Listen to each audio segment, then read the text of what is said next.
Pod Mortem would like to thank Original Cinematic for sponsoring this week's episode. Original Cinematic is an independent production company that has made it their mission to create, produce, and promote films that are inclusive, honor women, promote the LGBTQIA+ community, and provide prominent positions and roles to POC actors and filmmakers, and promote the films of marginalized and underrepresented populations. These are all things that are extremely important to our podcast as well.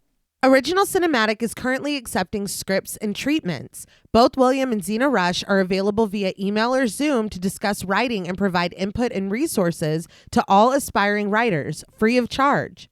Their information will be made available in the show notes. There may be delays due to a hectic schedule and all projects being read on a first-come, first-served basis, but everything will be read and responded to. William Rush has individually produced numerous projects, including Pack is Here, Before, The Cottage, The Winemaker, and Day by Day. Their multi-award-winning film Group premiered and was celebrated at multiple film festivals as well as screenings, both in person and via Zoom, that were made graciously available to us and our patrons. Original Cinematic has many exciting projects on the horizon. Their next film, Immersion, has been completed.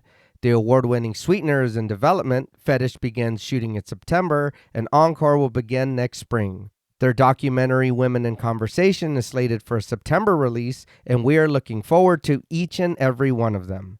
It is truly an honor to partner with Original Cinematic, and we can't thank them enough for their contribution to our show. And now, back to our regularly scheduled program.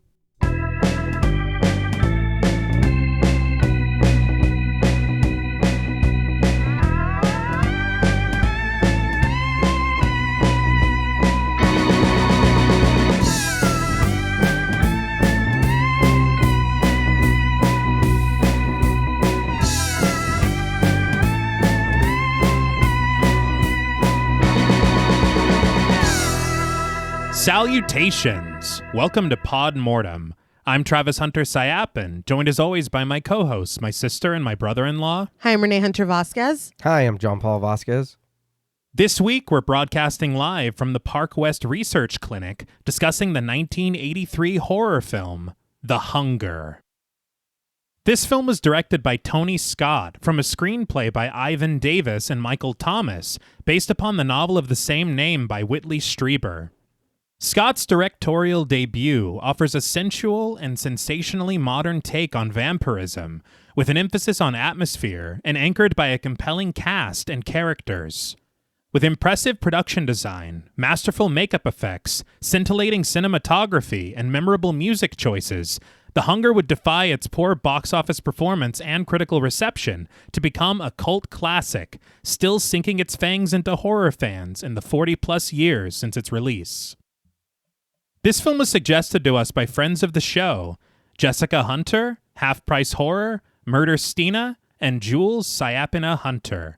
We want to thank each of them for their continued support of the show, as well as this suggestion. This film was also the winner of our April Patreon poll, so thank you to all of our patrons who participated and voted. If you'd like to help us pick an episode, join us over on Patreon at patreon.com/thepodmortem. So, The Hunger. What were your first impressions on the film? So I know nothing of this movie. I've never heard of it. I've never anything before. So this is fresh watch, fresh knowledge. I was very excited to get into something I don't know about. Watching the movie, I was confused. It's very pretty. It's the way you said it, I was confused. I still am. I'll be honest, this is not for me. This is not a movie that's for me 1,000,000%. Not to say anything bad about it. It's just not something that I would pick or ever, you know what I mean? It's very, I think I told your sister, I had told her, I was like, man, this movie's real beautiful. Mm-hmm. Like this is like art to the point where I'm not paying attention to anything else. I don't even know what the story was. And I had to rewind it because I'm like, I'm just looking at the screen. I'm just looking at what you're presenting to me, and it's like everything's so precise and so whatever, and it's like, oh wow, it's like that's like a painting or something, and it's like, oh, what the fuck did you say? So I did go back, and I made sure that I heard what I heard. But I think I still have some questions. There is a couple of things that don't work for me. I don't know how well the story works for me. But my God, is the movie art. Like if that's what you were going for, then this is what it is. I can't complain about that, and I can't. The music's good. You know what I mean? The people in this movie, I was like, damn. I was like, hell yeah, because there's familiar faces. And I did enjoy that, but there were points, I'll be honest, where I was not having a good time. It is a beautiful movie, undeniably, and I think that it does feel very purposeful and very meticulous. And I think that this might be a weird critique. I almost want this to be a short film or a 2.5 hour movie. There is something about the execution of this being like an hour and a half that I don't feel like we get enough time with these characters for these moments to hit as hard as they should. Okay. Because there's some real shit happening, and there's some real kind of commentary being made. And the story that is unfolding here is very intriguing and very like tragic and sad and deceitful. And I mean, I either want this to be a quick bam, almost like a creep show, especially with the ending. I'm like, this almost feels very creep show. Yeah, and of course, we can't get into it right now, but it is almost this tale, something in that vein. Either that, or I want this movie to be 2+ hours where things don't start to get a little nasty until 30-40 minutes in, and then it really matters and you really care because you've seen the dynamic between these characters and know what the fuck, what's happening, because it was just like, yeah, I care about this character because of who's playing this character, right, but I don't know him, I don't know her. It's very like surface in that vein, in that respect, if that makes sense. But it is beautiful, and I can't say enough about the effects that they were able to pull off. Yeah. Learning about how they were able to accomplish some of these things was a treat in and of itself. That is masterful. I think that my only issue, because I do find this gorgeous, I think that it's a very blue film. Yes, it's very blue. Yeah, I was gonna wait to say it, but it's very quite blue, yes. Which doesn't bother me. I think that it's very gorgeous, and even shots of like somebody looking out the window. I'm like, you agonized over that shot, and I can tell, and I appreciate it because it is gorgeous. Yeah, but I think that the story is kind of so good that the execution doesn't do it justice, because I think that you could almost kind of miss what's happening in some regards of it, and then you have to think and be like, oh, that was the plan for that character before this happened. Okay, I didn't even really clock that, because things are moving so slow on the hand of the way that it's portrayed and the shots that are chosen, but also so fast in terms of story, because it's like nothing has really happened, but everything is happening. Yeah. So I think that I think that that's the only fault I can really have, is that the story is really, really cool, and I either would have liked it condensed into this really gut punch of a short film, or almost like a fucking hour longer, where we can really take time and all of this just be heavier for the fact that I knew him. What happened? Like, you know what I mean? That's interesting you say that, because I think that's what it is. Because it is that there is a character, and once we get there, I would have liked a lot more time with that character. And I think a couple of characters. Well, one in particular, I'm like, aw, like that. Yeah, that's all. But yeah, I think that's my only thing. I think that it's really cool. I think that it's beautiful. I think that the effects work is fucking top tier. It's amazing. Yeah. But there's something about the execution of the story that just leaves me wanting a little bit more. Like I just wanted this to kind of unfold a little bit slower, because the way that you're shooting this, it feels like a slow burn, but it's not a slow burn. Right. So I don't know. There's just something there that was a disconnect for me. Okay. I respect both of your opinions. But you're wrong. And I will tell you why. That's fine. That's fine. I'm going to go another way with it. Okay. But I first want to say that I had always heard of this film. And for some reason, it stayed on my watch list for years. And I don't know why, but I just never got around to watching it. Okay. And so that is why it ended up on my birthday poll to begin with. Okay. Because it's one of those things that it's like, well, you know what? If this does happen to win, I finally will watch it. And I have an excuse to do so. Right. I did not expect it to win. Yeah. And so it was a real pleasant surprise that it did, because it's like, okay, finally I get to embark on this thing that's been kind of on the back burner for so many years. Yeah. But on paper, I will say, from all that I had heard about it and the reputation that it has, I'm like, this sounds like it was made exactly for me. You have a vampire film with this gothic aesthetic, starring two of my favorite people in the world, David Bowie and Susan Sarandon. Yeah. And I'm like, how has this missed me? Right. So it finally wins, and I'm like, okay, I get to watch it. And even better, the first time I ever watched it, I watched it with my favorite person in the whole world. Me and Jules watched it together. It's one of their favorite vampire films. Right. And so, of course, that does make it a little more special when you share it with someone you love for the first time. Yeah. But I will say, on its own, I really think that it's something remarkable. I'll be honest, I didn't even know it was a vampire film. I didn't know anything about it either. Yeah. Oh, wait, you mean having watched it? Yeah. I still don't at all. But okay, but I kind of get it, because there are no fangs. Yeah. There are no, like, I kind of get if you're like, what the hell is happening? I just like inferred that it was. I think the difficulty as well is that Strieber, he wrote this novel called Wolfen. Okay. And that's E-N, not I-N apostrophe. Not Gone Wolfen. He's wolfing around. Yeah, Gone Wolfen. Exactly.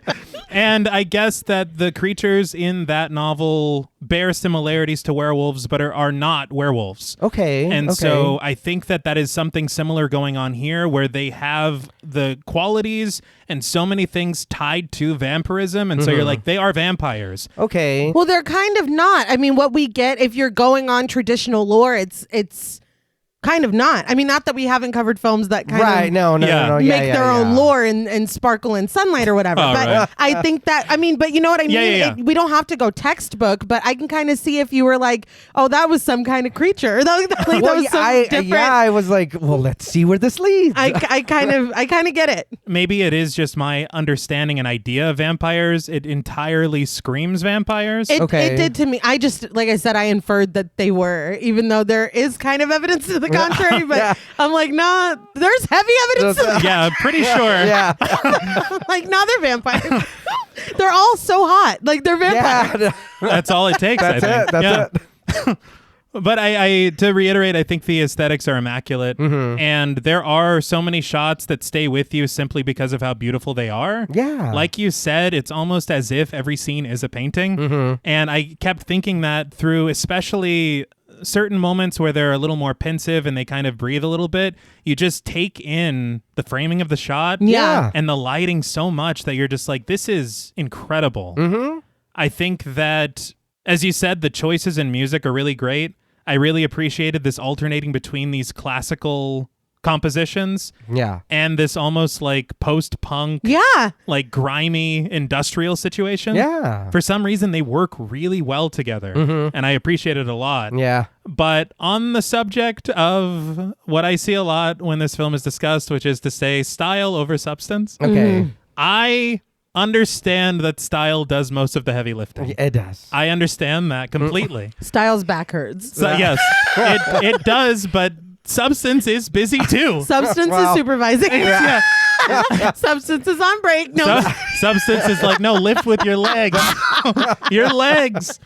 But I do think that there is a lot of substance here. Especially, I watched this film 3 times in preparation for the episode. And so there is a possibility that maybe I picked up on more things on the second watch, and then on the third watch even more. Right. But I do think that there is a lot to be said about mortality and aging and something existential. I think that it's really dark and moody and brooding and tragic and romantic and erotic. I think it is more than just what you see. I think there's a lot to feel from this film.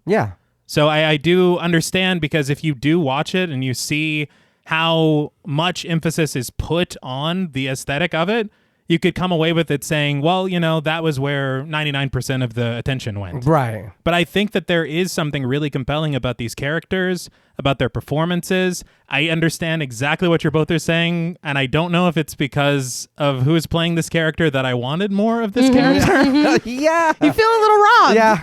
But at the same time, that level of impact is made from that short period of time. Right. So something was done right. And I think that there is something to be said about what Nay had mentioned about potentially a short story or 2.5 hours longer. Mm-hmm. I can completely understand that. My reasoning for wanting it to be longer is simply because I love inhabiting this world so much. Mm-hmm. Okay. And I feel like I personally, and I think I might be the only one, I think I get enough of the narrative to understand everything that they're trying to say. And so the more time spent would just be like, this is really cool here. I like it. Okay. But the makeup. Mm-hmm. Yeah. That is one thing that I don't hear people talk about whenever The Hunger comes up in conversation. And it surprises the hell out of me. Yeah. After watching it, I'm like, that is clearly one of the biggest strengths of this film. Mhm. Yes. Yeah. There are, I think, 2 or 3 sequences where my mind is just blown. Yeah. And I'm just so impressed. And I wouldn't shut up when me and Jules were watching it together. I was just like, I cannot believe that this is going on right now. Yeah. That is one thing too, and I know we've mentioned it before about having more knowledge of how movies are put together and things that go into it. And that is, like I said, watching it, I was like, man, that's really pretty. And then the makeup, same thing. It's like must have taken so much work or like precision to do, or you know what I mean? Just like, we're going to sit here and get this right. Yeah. And it paid off. And I can't wait to hear more about it as well. It was very interesting to read about, like, they worked really hard. Okay. And it comes through. Yeah. But I see this film being completely a matter of taste. Mm-hmm. And depending on what you're looking for, I think you can either get a lot out of it or not, if that makes sense. No, yeah. But as is customary, before we dive into this film, I do want to talk about how it was made. I have a lot of information that I got from various sources that include a commentary track with Tony Scott and Susan Sarandon, articles with the American Film Institute, Cinefantastique, and Turner Classic Movies, as well as interviews with Whitley Strieber and Michael Thomas with the Projection Booth podcast. Okay. So the story of The Hunger begins in the late 1970s when filmmaker turned advertiser turned novelist Whitley Strieber, fresh off the success of his debut novel The Wolfen, decided to finally craft his own story about another creature that had long fascinated him: vampires. Okay. He conducted a lot of research on the topic, and according to Cinefantastique, he also, and I quote, had a few frightening encounters with a group of people in Long Island who believed themselves to be modern-day vampires. This was not clarified, I do want to say. So I will neither confirm nor deny nor make fun of this, as I'm not trying to get my neck bit. Right. Okay. But other sources of inspiration included reading Anne Rice's 1976 novel, Interview with the Vampire. Mm-hmm. Very interesting. Yeah. Mm-hmm. A fascination with creating a monstrous feminine character and the exploration of the sexual politics therein, developments in science at the time, society's treatment of aging itself as a disease, and very interestingly, his own work in advertising for Chanel with none other than Catherine Deneuve, Okay. who was the spokesperson at the time. Okay. Jules also pointed out thematic parallels with the 1872 novella Carmilla, which actually predates Bram Stoker's Dracula by 25 years. God damn. All right. But Strieber took all of these ideas and inspirations, funneling them through his own originality and creativity to satiate his literary aspirations and complete work on his second novel, The Hunger, in 1980. Within weeks, Richard Shepard, the head of production at MGM at the time, would acquire the rights to develop the novel into a film. This would happen a full 7 months before the novel was even published. Damn. Damn. So it must have been real good. Yeah. But this would actually end Strieber's involvement in the film adaptation of his novel. And though he would later share that he wished he had more of a say in the creative process of the film, he would admit that he was in favor of all the changes made to his novel after the fact. Oh, All well, right. good. Yeah. It doesn't always shake out that way. No, Yeah. looking at you, Stephen King. Yeah. But after acquiring the rights, the executives at MGM immediately got to work. They hired Emmy Award-winning writer James Costigan to write the screenplay, though he would be credited under the pseudonym Ivan Davis. Okay. It's not explained why, but I have my theories based on some other things that I read previously, and we'll maybe touch on that. I can't remember if it's in here or not. Okay. Fair enough. But Shepard originally offered the film to director Alan Parker, who had just made the film Fame for MGM. But Parker passed on the opportunity and instead recommended Tony Scott to the executives. Scott, much like his brother, Ridley Scott, All right. and Parker himself, had gotten his start in advertising, but always aspired to break into feature films. Okay. Shepard was initially hesitant to hire Scott, but he was finally sold on the stylistic qualities of his commercial work, and considering Parker's Fame had made 5 times its budget back at the box office, Shepard trusted his word as gospel and decided to give Tony Scott a proper shot. Okay. Though he had quite a lot of experience through his work in advertising and music videos, The Hunger would be Scott's directorial debut, and so he assembled a crew of many of his previous collaborators and even friends of his to ease this transition into a feature.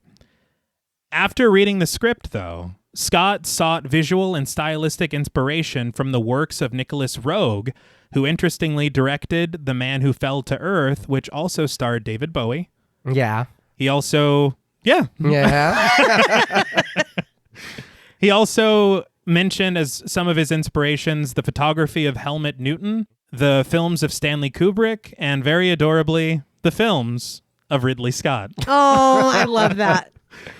And though he wouldn't be the first to do it, Scott said that he wanted to bring the world of commercials into the world of film, with a heavy emphasis on vibes, visuals, and mood, wanting to make the film stranger and more surreal than even what was written on the pages of the script. You saying that, sometimes it does kind of feel like a perfume commercial. Yes. What did I tell you the other day? This makes so much sense Yeah, now. that totally tracks. So much sense. Okay. Because watching it, there were times when I was like, is this like a student film, or this is like a music video, or this is like not in a bad way, you know what I mean? But it's Yeah. like, this is... Just stylistically. Yes, yeah. the style of it. I agree. It's funny to me because I feel like it's one of these things, because Tony Scott, we'll talk about some of his work later that he went on to do. I feel like this is the only thing in his filmography that really feels like this. Okay. And it's possible that it does feel like this because he was still becoming, was fresh off. Right. yeah. you know? Okay. But to me, I feel like it's a vibe that I really find comfortable, but I could see how to some people it's like, all right, get to the whatever. Right. After the film was cast, the writer Michael Thomas, a friend of Scott's, was brought in to do some work on Costigan's script. He called it, and I quote, a piece of shit. Oh, wow. And he basically rewrote the entire screenplay to better suit the caliber of stars who were cast in the roles. Huh. God damn. Yeah. So this is my assumption as to why James Costigan took his name off of it. Okay. Because it and used wasn't the his cinema. story. Exactly. Yeah. And something that Scott had mentioned about this cast was that since it was his first feature film, he showed up every day intimidated by their star power. I bet. Yeah. I can't even imagine. Yeah. But according to Scott, there were 60 days of principal photography. And according to other sources, principal photography took about 14 weeks. Oh. This discrepancy isn't really a surprise, especially after reading that Scott constantly went overtime and over budget due to his, quote, painstaking perfectionism. Okay.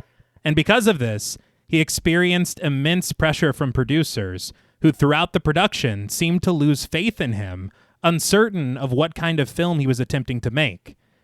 The exact reasons that they hired him as a director soon seemed to be a detriment, with producers complaining about everything from the atmosphere to the chosen aspect ratio, Damn. which we'll talk about later. Yeah. But it does come up in the research a lot where they do ask, they're like, so are we making a music video or a film? Yeah. So I do understand. Were you one of the producers? So, they got my notes.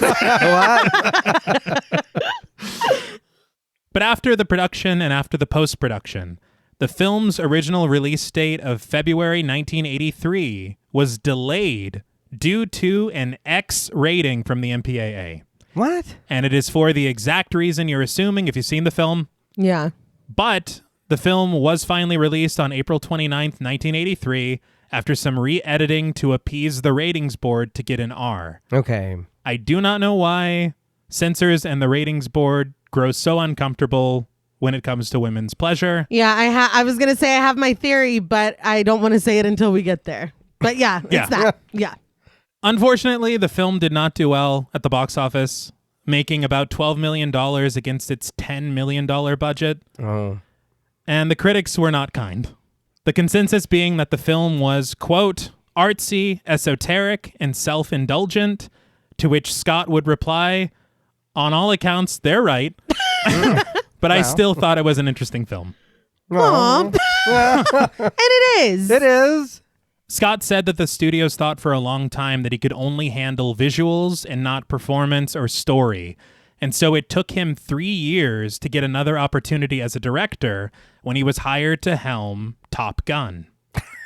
So basically just the same thing. Yeah. Yes. He keeps repeating himself. Yeah. But Scott, I will say, who would go on to direct such films as True Romance, Crimson Tide, Enemy of the State, and Man on Fire, Okay. said that he would consider The Hunger one of his favorite films in his entire filmography. I could see that.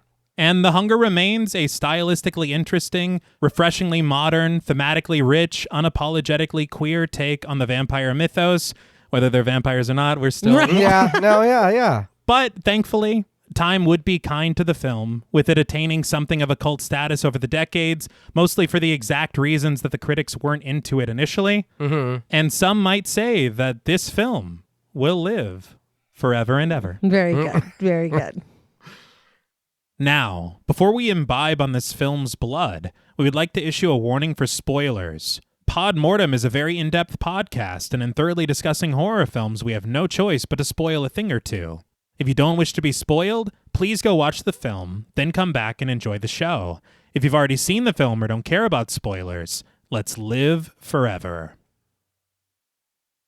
So the film begins in darkness, where the white text of the opening credits are soon accompanied by the intro of Bela Lugosi's Dead by Bauhaus. I'm sad. Oh, yeah. It's like, what a way to start it. I'm watching. Rattling percussion plods, pick slides resonate in their reverberations, feedback fuzzes a sonic screech, and the low notes of bass rumble a melody like a heartbeat through a frail ribcage. From behind the thin symmetrical grid of a cage, Bauhaus, as themselves, appear beneath pale blue stage lights, with Peter Murphy, their lead singer, striking poses through billowing smoke and blinding shadows. Through the dark, the title rises large to rest at the center of the frame. The Hunger. So, of this introduction with Bauhaus in this club, Scott said that he is a fan of two things: a proper impact at the beginning of a film and rock and roll. Okay. And so I guess he was just in a club in London one night and Bauhaus was performing. And that was all that was necessary for him to be like, no, that's them. That's who It should worked. do it. Oh, yeah. All right. He said that Peter Murphy had an ethereal, vampiric quality. He had a rustical quality. Yeah. And the track being called Bela Lugosi's Dead doesn't hurt. Right. This did put me in the mind. Yeah. I was like, I remember the skit from SNL. I think it was Chris Kattan. Okay. I know what this is. I remember. I was into it. I was just a little worried that Blade might be on his way.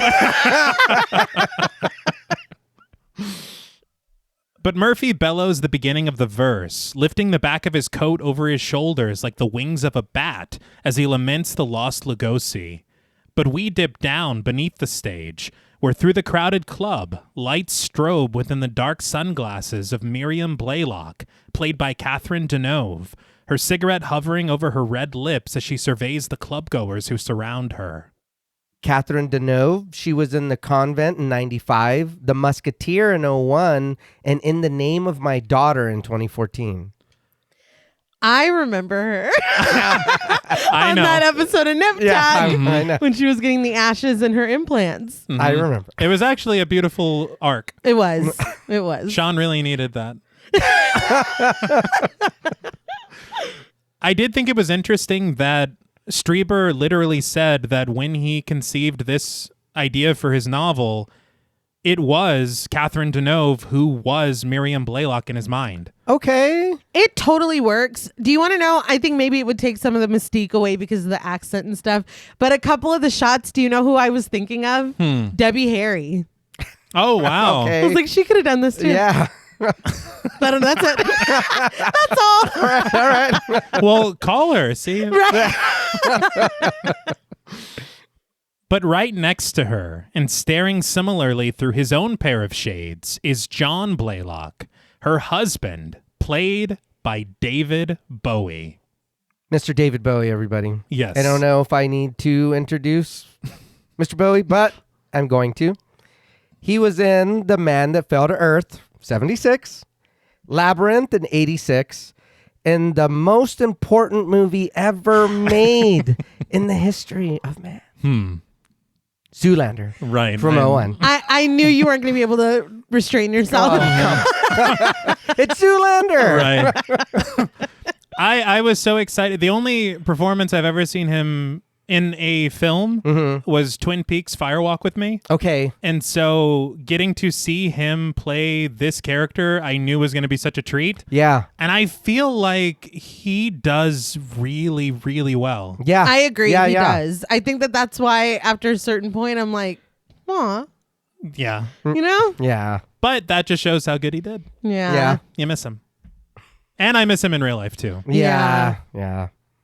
But the couple stalk through the dark dance floor, crossing through slim slices of light to reach a staircase, where at the top, the pair stand perched, overlooking the dancers beneath them. Peering down through the chain-link divider, John spots a young man and young woman, played by John Stephen Hill and Anne Magnuson, swaying sensually to the song. A bright beam catches the woman's hair, its color as fiery as the small flame at the end of Miriam's cigarette, which seems to capture John's full attention. And with a sly smile and one whispered word, Miriam becomes aware of them as well, and as if feeling their watchful eyes from above, the young couple glances upward, locking eyes with Miriam and John, the latter offering a wave, which the young man returns down below. We suddenly cut to a gorgeous wide shot, incessant knockings within the score accompanying a car as it sails across a blackened bridge, its headlights stabbing through the encroaching dark as the structure stands silhouetted against a vibrant sunset. Intercut with this, we return to the club, back and forth in a dizzying edit as Bauhaus's performance grows in intensity. But John sits in the driver's seat of the car, stealing a peek at the thinly covered inner thigh of the young woman, who now sits in the passenger seat next to him. And in the back seat, Miriam exhales a cloud of white smoke as she glances over to her right at the young man seated next to her, who leans back against the headrest as the car speeds through the night with the blur of taillights and road signs around them. But the Blaylocks arrive at a house with their guests, the exterior lights of the sleek manor slowly stirring awake for them as John parks the car outside. The young couple are guided in and into a parlor, where John slides open a well-lit and well-stocked bar within the wall, turning to offer a smile to the still smoking Miriam. The lights of this bar reminded me so much of the Gold Room in The Shining. Okay. Oh, that's good. Yeah. And I know they had said Kubrick was such an influence, so I assumed. Yeah. But I've watched this film 3 times, and I wanted to ask if you think that this is the house of the young couple. Because when we go to another house, this room doesn't exist there. Right. I mean, but that house, there could be rooms that we don't know about. That's like, true. Look at that fucking house. It's gorgeous. Yeah. But they do drive somewhere later that it's like, I think that's also your house. So I just wanted to know. I wish I could help. All right. But the young man reclines on the couch, lighting a smoke for his girlfriend, who sachets her way over to a projector screen, a bright light cast over her as she dances seductively for her small audience. Suspenseful stabs of synth permeate the score as John reaches for a metal bucket within the bar, and discovering it to be empty, he whispers his findings to the young woman, who retreats from in front of the screen to snatch the bucket from him, slinging it over her shoulder as she heads for the kitchen. And after flashing a knowing look to Miriam, John follows close behind. Once they reach the kitchen together, the young woman takes a seat on the counter, John placing a glass of wine into her hand as he steals the cigarette from her lips. And no, I don't know where he got that wine. But back in the parlor, with a dominant flourish, Miriam tosses her coat away before centering the young man on the couch between her legs, which inspires a wide smile from him. Industrial knocking joins the suspenseful strings in the score as John relieves the young woman of her clothing, his hands tracing her bare breasts to her delight, before we cut back to Peter Murphy, grinning deviously as he vibes to the music on the smoke-filled stage of the club. Does he have a live feed or something? Like, what's he smiling at? He's really pleased with what's going on. But as Miriam tears open the young man's shirt to reveal the flesh of his chest, and John's hands part the thighs of the young woman, which yawn awake within her tight leather skirt, we suddenly cut to a shot of a pair of monkeys contained within a cage, and they are nowhere near as cool about it as what Peter Murphy was experiencing. It's like, what's going on this side? I don't know what the hell do these monkeys have to do with anything. I don't know. We soon learned, but this was jarring. It was very jarring. Oh, yeah. Jarring is the word. They screech wildly as their frantic movements rattle their container. But things are much more relaxed back in the house, where John and Miriam are kissing and caressing the club-going couple. And as their heads tilt back in oblivious ecstasy in the kitchen and on the couch, John and Miriam both retrieve golden ankh necklaces from dangling strings, opening them to reveal the small sharp blade inside. And just as one of the agitated monkeys grows aggressive, attacking his cage mate and ripping the flesh from her throat with his sharp teeth, John and Miriam slice the jugulars of their would-be lovers, blood spurting from their fresh wounds. The screams of the clubgoers intermingle with the screeches of the dying monkey, as well as Phyllis, a scientist played by Suzanne Burtish, who cries beneath the red emergency lights of the lab, attempting to bat the murderous monkey away from his victim. So this was a lot. Yeah. What a turn. I will say, though, I have appreciated thus far, especially learning about Tony Scott having done music videos and stuff, the kind of quintessential 80s vibe that this has had. Yeah. And obviously, because it's from 83, yeah, it makes sense. But then we kind of shift here with this red light. It's revealing itself to be a giallo film. Oh. And I just think that it's really clever because it's so unexpected with Bela Lugosi's dead and the club and everything's been kind of blue and dreary to kind of pull the rug out at this moment of, monkey masochism or whatever we're experiencing. I'm about to go bananas. I will say though, dude, this was a birthday pick for you, so I'm gonna let it slide. I feel like we gotta kind of cool it on the giallo because it feels like every week. It's not. Almost. It feels like every week we're doing giallo films. I don't know. Well, these are animals involved now too. Yeah. So we're breaking new ground. We're creating new subgenres. After the giallo break, Suzanne Burtish, she was in Hearts of Fire in 87, The 13th Warrior in 99, The Nun 2 in 2023, Hey. and Hellboy, The Crooked Man in 2024. Oh.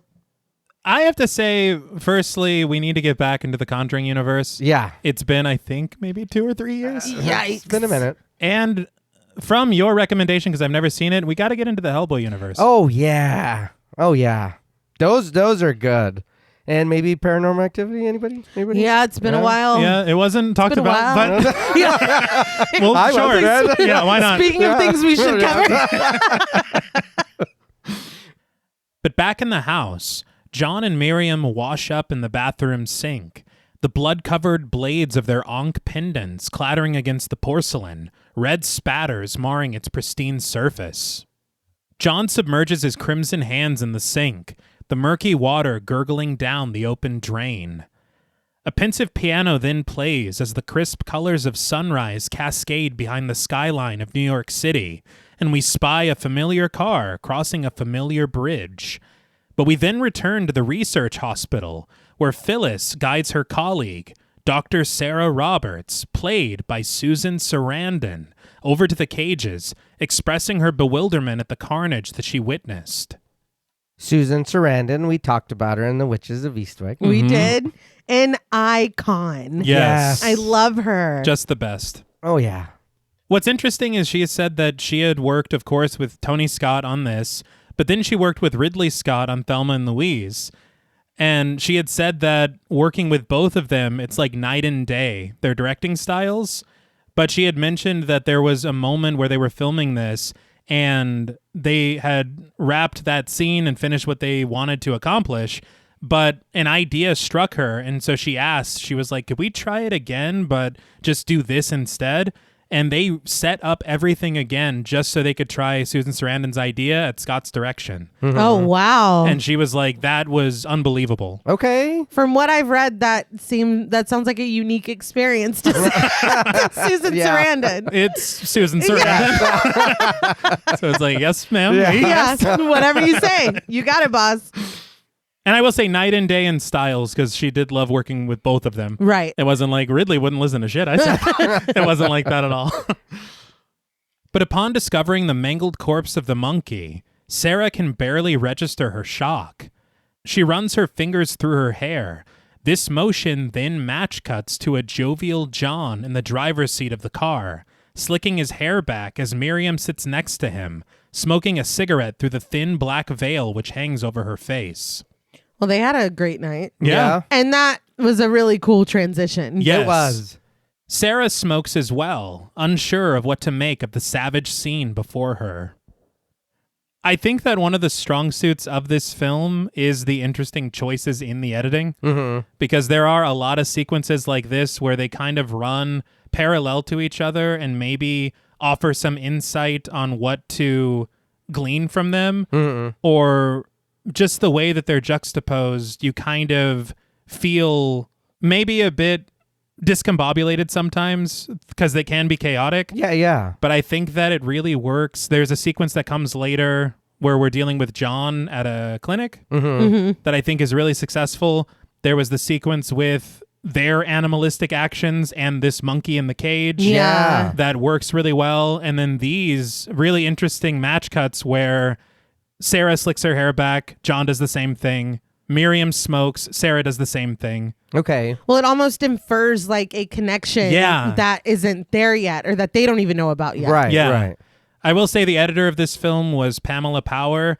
She was a colleague of Tony Scott's that worked with him in advertising. And the producers were not sold on her being a part of the film, but it was only because she had edited a film of Ridley Scott's a few years prior that they were like, all right, I guess we'll give her a shot. Okay. But again, it's a friend of Tony Scott's, and so it does seem like he's just like, hey, but she was more than capable. Right. Yeah. Yeah. And I think that her work is one of the bright spots of this film. Right. She also edited Ridley Scott's Mac ad where the sledgehammer is thrown into the thing. Oh, okay. Just for the record. But John and Miriam continue onward across the Manhattan Bridge, finally reaching their home, the camera pressing into the pillared exterior at the entrance of their Upper East Side townhouse. Upon reaching the privacy of their attached garage, the pair exit their vehicle, lifting open their trunk to seize several black trash bags and bring them into their basement. There, the bags are tossed slowly into the waiting flames of a furnace, the heat of the fire melting the plastic to form fit around the face of one of their victims. That profile shot was very cool. Yeah. And it's like, y'all have done this before. Oh, like, yeah. This is a thing. It's like Dexter and the Slice of Life. And Yeah. like, we got a plan. But the pair then share a steamy shower together, Miriam leaning her head back into the warm, cleansing water as John reaches a hand beneath the faucet. He asks, "Forever?" Miriam merely spits the water from her mouth as she wonders, "What?" But John elaborates wistfully, "Forever and ever." Miriam's only answer is to kiss John deeply beneath the streaming shower, their naked bodies clinging closely in an amorous embrace. I did realize that you didn't answer me. Yeah. Yeah. And this is hot and everything, but I know y'all can't breathe. I Yeah. know y'all can't breathe. Yeah. Oh, no. They're like, Yeah, it's top. it's tough, Yeah, dude. it's, Like, it looks great, but we can't do this much longer. no. But it is funny because the first time I watched it, it breezed right past me. But yeah, she doesn't answer that. No, Yeah, she doesn't. no. At all. Well, even the what? Yeah. It's like, Like, what are you ugh. talking Yeah, about? that was I thought we bonded last Yeah. And it's like the most important thing in the world to him. And she's like, you got to remind me. Yeah. That's wild.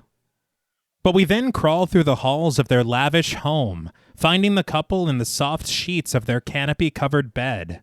We press in on the pair, Miriam sleeping soundly through the morning, but John's eyes suddenly open, and he rolls over onto his side, unable to rest as a memory seems to find him.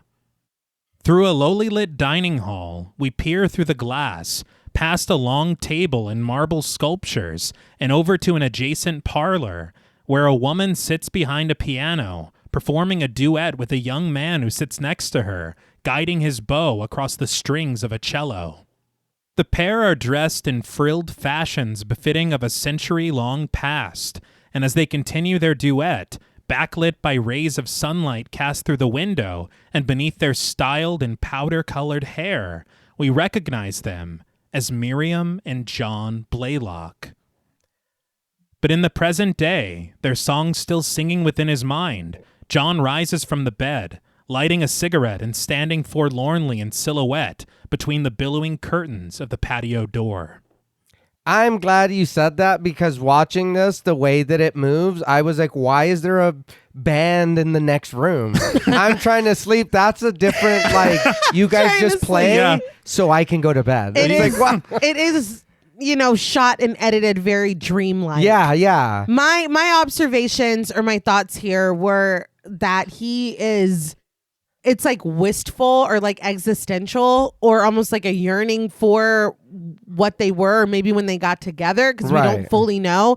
But this memory of them so long ago coming right after the scene when they were in the shower and she like kind of couldn't be bothered by, his affections.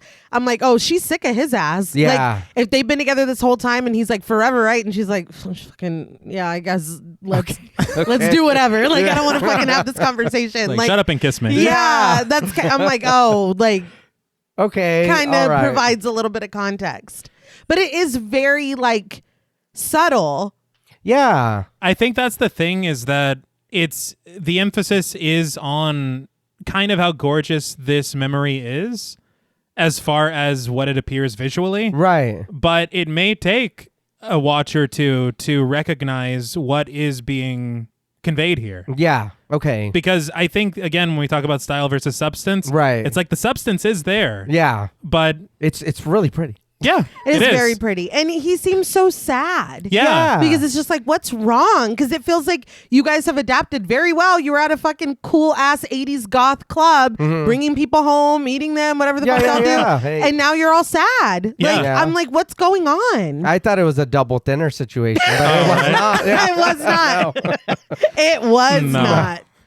But I do appreciate that some of these things are understated. Right. Because I think that works for me. I again, we talk a lot about whenever the plot is told to you many, many times. Right. Like later, if he's like, I was thinking about when we met in the Right. 1800s or whatever. Right. You know? Yeah. In the 1800s. But Sarah sits focused in front of a monitor in the laboratory, watching a live feed of the murderous monkey, who's now been brought into a large, sterilized observation room. As it leaps wildly around the space, screeching madly, Sarah observes his behavior with great focus and concern. Tom Haver, Sarah's colleague and boyfriend, played by Cliff DeYoung, enters the room with a paper bag clenched in one hand and a small cup of McDonald's coffee in the other, advertising that he's brought Big Macs for everyone. Cliff DeYoung, we talked about him in The Craft. That's wild. We sure did. He's Sarah's dad. That's right. Yeah. And here he's Sarah's boyfriend. That's funny. But he offers Sarah a small kiss on her cheek, and Sarah just shakes her head at what she sees on the screen, noting that the monkey is manic, which is what's so strange. But we then spy John through the rain-streaked glass of his bedroom window, as Sarah explains that there's no fall-off in activity, no drop in blood pressure. Tom pops a squat on the couch next to Charlie Humphreys, played by Rufus Collins, handing him a hamburger from the bag as he asks Sarah what went wrong. Rufus Collins, he has an uncredited role in the Rocky Horror Picture Show from 75. He's also in Summer of Secrets in 76. Interesting that this is his second project with Susan Sarandon. Yeah. Right. But Sarah just notes that his temperature is still up, and Phyllis adds that the night before last, he didn't sleep a wink. He hasn't slept now for 50-some hours. We watch as the weary John retreats from his window at home, as in the lab, Charlie corrects his colleague. 56. Phyllis laments that all day yesterday he got uglier and uglier until finally he turned on Betty. She bemoans, he loved Betty. Tom just counters that she thought he loved Betty. And as Charlie tucks into his meal, he casually concurs. He tore her apart, and then he ate her. Sarah pushes herself away from the console, approaching the large window that peers at the monkey and into the observation room. She calls for the old camera equipment, intent to record every move that he makes. Phyllis shudders. I could kill him. I really could. And the monkey seems to hear and understand this through the glass. He's like, all right, I'm public enemy number one. Better show them what I can do. Fucked up real bad last night. He snarls and emits a sharp shriek which startles Susan. Tom scolds Phyllis, reminding her that that's a $2,000 monkey she's talking about. But Sarah takes up for her colleague, directing her ire at the mad monkey. Don't you snarl at me, you evil son of a bitch. Ooh. Wow. Tides have turned. Yeah. I also think this concept of, oh, you only thought he loved her, he ate her up or whatever. Yeah, like, Yeah. That is interesting. Huh. And then we have this idea of this behavior or this reaction coming from this monkey who hasn't slept. Right. And we see John. Not sleeping. Yeah. Okay. But as a cello saws solemnly in the score, John stands in the hall outside of the bedroom, a cigarette hanging loosely from his lips as he glances over to the bed where his lover still sleeps. He recalls a memory lived long ago, John standing all alone in a stable, until Miriam finds him there, the long fabric of her gown trailing behind her through the hay-covered floor. She lifts a veil from her face, gazing longingly into John's eyes as she declares, "Forever and ever." She approaches the young man to offer him a kiss on the lips, John still feeling her affections through the centuries as he stands alone in the corridor, tracing his lips that were once kissed by Miriam when she sealed her promise to him. This I really love a lot. Mm-hmm. Like us kind of getting drip-fed these moments of their history together. Okay. Through his memories. And when you think about what he's about to go through, it makes sense that his life is kind of flashing before his eyes. Right. But sometime later, on a television screen, we see a depiction of a pair of children, their small faces wearing marks of age well beyond their years, as Sarah explains that these children are 9 and 10 years old, though they have the physical characteristics of someone in their 70s or even older. They suffer from a disease called progeria. So these are not real pictures. Okay. They're drawings. And it was Tony Scott's idea. I keep wanting to say Ridley Scott. I'm trying so hard. I'll just say Scott. Say Scott. It was Scott's idea. Okay. Because I guess that it might have been the producers, it seems, that wanted to use actual pictures of people with progeria. But Scott had thought they're children, and this is very exploitative to use them in that manner. Yeah. And so he commissioned the drawings instead, and I think it was the right choice. Yeah, I think it looks fine. It looks great. Yeah. And I'm a little surprised at the tact for the time. 'Cause Yeah, that's fair. I respect it. And I did notice that in the film, Sarah says progeria, and that's not how you pronounce it. Okay. But then I did hear Tony Scott on the commentary, and he was talking about this scene, and he also said progeria. Okay. And so I was like, I think you probably had... Yeah, it was you. told them. Yeah. Yeah. But Sarah continues that they're not sure exactly what the disease is yet, but what it amounts to is a premature degeneration comparable to that of aging. She says that what they call the eternal clock begins to speed up at about the age of 5, the average life expectancy being about 16 years old. The interviewer, played by Douglas Lambert, calls this exactly what it is: tragic, and Sarah agrees. But watching the broadcast intently from her chair in the parlor is the now awake and well-dressed Miriam, who is soon joined by the suit-wearing John, who crosses through the morning light to join Miriam in her viewing of the broadcast. So, one thing I noticed watching this film, and to steal a line from Reneé, you could literally call everybody in this film ranch because they be dressing. Oh, yeah. And I was just so impressed by the costumes. Scott had talked about it. The costume designer was a woman called Milena Canonero. She would later have an SUV named after her. I was trying really hard not to make the joke. No, but her attention to detail is remarkable. And Scott demonstrated this by telling an unbelievable story. Okay. He had said that one of the days on set, they were looking for her and they couldn't find her. And so the producers were just kind of wandering around asking if anybody knew where she was.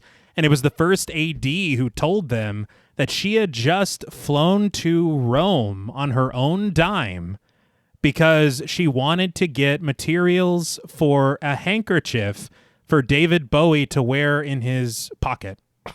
Damn. And an attention to detail like this, it comes as no surprise that she in her career has won 4 Academy Awards Okay. for costume design. Yeah, okay. But on the broadcast, Sarah reveals that this is exactly what she and her team of researchers at Park West are focused on: the reversal of this aging process, slowing down this internal clock. John shifts his eyes over to Miriam, who takes a sip from her cup of coffee, as the interviewer clarifies that though he won't use the word immortality, longevity is something that has to be on everyone's mind. As he launches into a discussion about developments in modern technology, John asks his wife if she slept well. Miriam's cup clatters against her saucer, answering only with a smile and instructing John to sit next to her. John returns her smile, but before he can do as told, the buzzer at the front door begins to ring, and we retreat outside to see it pressed firmly by Alice Cavender, a gum-chewing teenager played by Beth Ehlers. Beth Ehlers? She was in 104 episodes of All My Children. Jesus. And 659 episodes of Guiding Light. Wow. God That's damn. impressive. That is very impressive. Yeah. And I know they probably filmed them all like over the summer. Yeah. Yeah. Over a weekend. Yeah. She's got moxie in this. Yes. And I love that you shouted out her gum because it is a supporting character. John climbs down the stairs, his shoes clicking across the tiles of the foyer as he reaches the front door, buzzing Alice inside. The teen offers a smile and a peace sign on the small monitor before she joins him inside. Alice stands in front of John, crouching a bit to line up a picture through the lens of her Polaroid camera. She announces, "Gotcha!" as the flash burns brightly, the small photo printing and developing as she looks John up and down a moment before assessing that he looks awful, wondering what he's been doing. John calmly takes the printed picture, mostly hidden in the shadows, as he counters that it's none of Alice's business. But he can't help but glance down at the photograph to see if her assessment is true. Kids are honest. They are. You know, They are. So it'd be like, oh, damn, I must look bad. I must look like shit. Upstairs, Miriam is still watching Sarah on television, the gerontologist sharing that she and her team have researched a woman in her 90s who only sleeps about 2 or 3 hours a night and somehow has far more energy and enthusiasm than any of them. The interviewer can't help but smile, wondering what her secret is, and Sarah coyly answers that as soon as she finds that out, she hopes that she'll be invited back on the show to reveal it. Is she taking those CIA pills? And She's playing Beatman. playing Beatman? Concluding the interview, the host thanks Dr. Sarah Roberts for her time, holding up a copy of her new book, Sleep and Longevity, announcing that it is all about mankind's flirtation with immortality. Thought he wasn't going to use that word, but here we are. Yeah. He can't help himself. But a kiss on the cheek from the arriving Alice distracts Miriam from the broadcast, the young girl raising her camera and imploring Miriam to say, "Salami." Miriam doesn't understand, but when prompted again by the smiling teen, she relents and says it. Alice snaps her photo, explaining that that's what all the big-time photographers say, noting that it beats cheese. She retrieves the freshly printed photo and hands it over to Miriam, boasting that her dad got her the camera while he was in Hong Kong. Miriam offers a sweet smirk as she looks up from the photo and to Alice, who asks excitedly, "Neat, huh?" I have to admit, the level of brooding artistic style of the opening, I had not counted on there being such a precocious teen. Yeah, me neither. Yeah, no. It was such a surprise, but it's an energy that I feel like right now is needed in this house. Right. It is. It is. We'll talk more later. Yeah. And I do want to say, noticing now while we're talking about it, she is a little distracted. But the trio then gather together as an ensemble in the adjacent room, with Miriam at the piano, John seated with his cello, and Alice standing between them with her violin in front of her sheet music. Scott had said that Beth Ehlers, firstly, he could not find anyone that he liked in London. So he brought her from, I want to say New York. I can't remember. But he said that she had never even held a violin before. And so in the span of, I think he said 6 weeks, she was able to learn to look like she knew how to play the violin. I thought she was playing. Yeah. So yeah, I thought that was interesting. She does a really good job. Watching, because I was looking at the way that David Bowie was playing too, I feel like they really do a convincing job because they aren't playing. No, I think it's very convincing. Yeah. Oh, I thought they were. Yeah. And it's beautiful. Oh, yeah. Yeah. But as the three play together, Miriam glances from the smiling Alice to the seemingly somber John, who after a few measures lowers his bow and releases his grip on the fingerboard. With the trio reduced to a duet, the pair stop playing as well, turning their attention to John, who merely asks, "Forgive me." He excuses himself from the room, and after his exit, Miriam laments, "Poor darling," explaining to the concerned Alice that John will be all right. He's just had some trouble sleeping. Alice suggests that she should give John some quaaludes from her violin case. She says that she stole them from her stepmother. Miriam scolds the teenager, but Alice insists that her stepmother doesn't care. She's got every pill ever invented. Well, that's not the problem. I know. She's like, no, she's stocked. That's not the issue. Miriam's sympathy then extends to Alice's stepmother, the young girl sharing that her father says that she's scared of getting old. So I'm sensing a theme here. Yeah. John lingers just outside the door, listening in as he smokes his cigarette, dark circles now visible beneath his eyes. He inspects the photograph that Alice took of him earlier before retreating to a mirror, dissecting his reflection and zeroing in on his perceived imperfections. So now that we've spent a little bit of time in the Blaylock house, I did want to talk about it a little bit. Okay. What Scott initially hoped they could do was to film outright in New York City. Okay. But the budget did not allow for that. So he had a second idea. Why don't we just build an entire house in London on a stage? But the budget wouldn't allow for that either. So what they did, they did film a lot of exteriors. They took a week to film exteriors in New York, and they filmed some exteriors in London. This house that we saw whenever they pulled up, and it's like the pillars and everything, that's the Chesterfield Gardens in Mayfair, London. Okay. Which is doubling for New York City. Mm-hmm. But the inside that we have seen, this parlor, the bedroom, the halls, the staircase, everything, is a real semi-derelict house that they found in London. Okay. So this is a real legitimate place. Yeah. That with the work of production designer Brian Morris, who worked on Pink Floyd's The Wall, Ooh. Jacob's Ladder, Yeah. Okay. and later The Last Boy Scout for Tony Scott, he helped to turn this place into the Blaylock house. They made it more fitting for the history, we'll say, of the Blaylocks. Okay. But Scott had said upon discovering it that it reminded him of houses that he had seen in Florence and in Rome that had what he called a sort of perfumed, decadent environment. And he said that the light that was cast into the windows and the dusty atmosphere was already present previously. Okay. So I was just impressed that, I mean, I understand that it was an existing location already, but the work that they did to make it suit these characters as well, Right. I think it's just really impressive. Yeah. And Scott also said that filming on location allowed for more creativity because you could get random ideas just from the aesthetics around you Right. and say, hey, well, maybe let's just try to film it this way or film from this angle or something just because of the way that it felt to be in the room. Yeah. Which I guess is kind of harder to do when you're on a stage, Right. when it's something that you built exactly how you want it. Right. Right. But sometime later, Miriam finds herself at a bookstore purchasing a copy of Sleep and Longevity.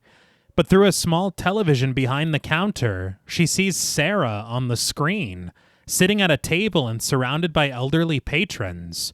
With the transaction complete, Miriam stalks her way upstairs to the second floor of the store, where she discovers Sarah at a book signing, smiling and scribbling her autograph for the adoring fans in the crowd. I don't know why it was funny to me. It didn't feel like a security camera. It felt like it was a feed. Yeah. Miriam stands off from the group, her eyes set on Sarah as the camera presses in on her. An eerie, high-pitched ringing suddenly overtakes the soundtrack as Sarah slowly raises her head in confusion. Addressing the silent and staring Miriam, she asks, "What did you say?" And Miriam answers that she hasn't said anything at all, but she would really like to talk to her. Sarah agrees to this vague future conversation, but the pair are soon interrupted by an elderly woman played by Bessie Love, who beams for Sarah to make her autograph out to Lilybell. As Sarah lowers her pin to the pages, Miriam steps away, but Sarah glances upward, peering through the crowd for the woman who has seemed to disappear without a trace. That was an interesting meeting. Yeah. And also this feeling of almost a psychic connection. Yeah. Did you say something? No, I was just looking at you. Yeah. That's interesting. I did want to point out, I guess, Bessie Love was a prolific actor, I think, starting from the silent film era. Oh. I think from the 1920s. Okay. And this was one of, if not her last feature film role. Oh, wow. Oh, okay.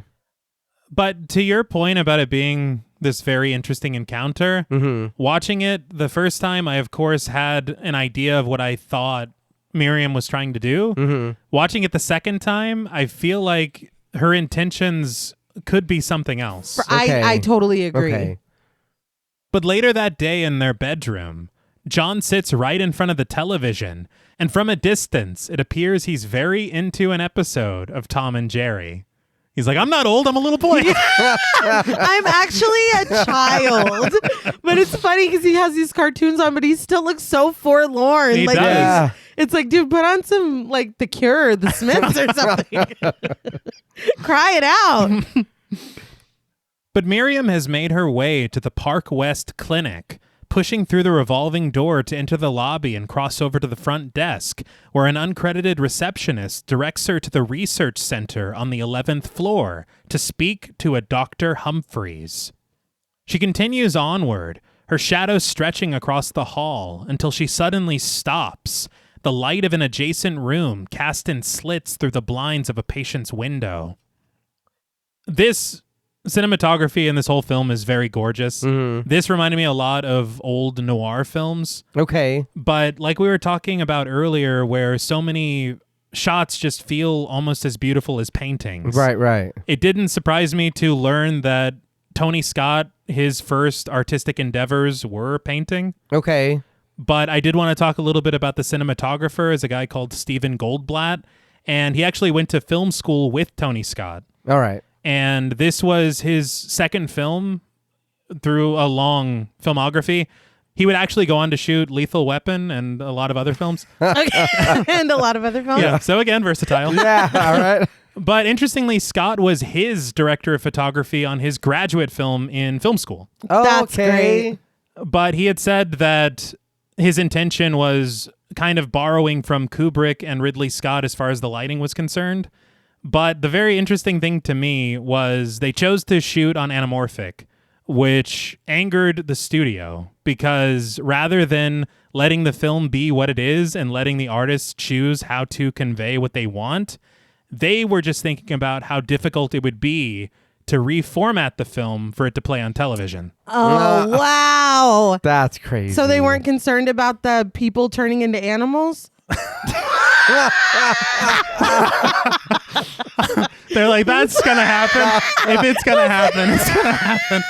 But how do Nothing we we can do about But that. how does it fit your screen? But Scott and Goldblatt knew that it was right for the film, whether people were turning into animals or not. And they especially were aware from film school how these longer lenses would react to smoke and light. Okay. Which is incredibly important in this film. Yeah. And gives it a lot of its vibe and atmosphere that we love so much. Yeah. All shape-shifting is that is, I would be pissed. Yeah. Like, I mean, that being a factor at all with the way a movie is shot Yeah. is fucking wild. Not all movies need to go to TV. Right. No.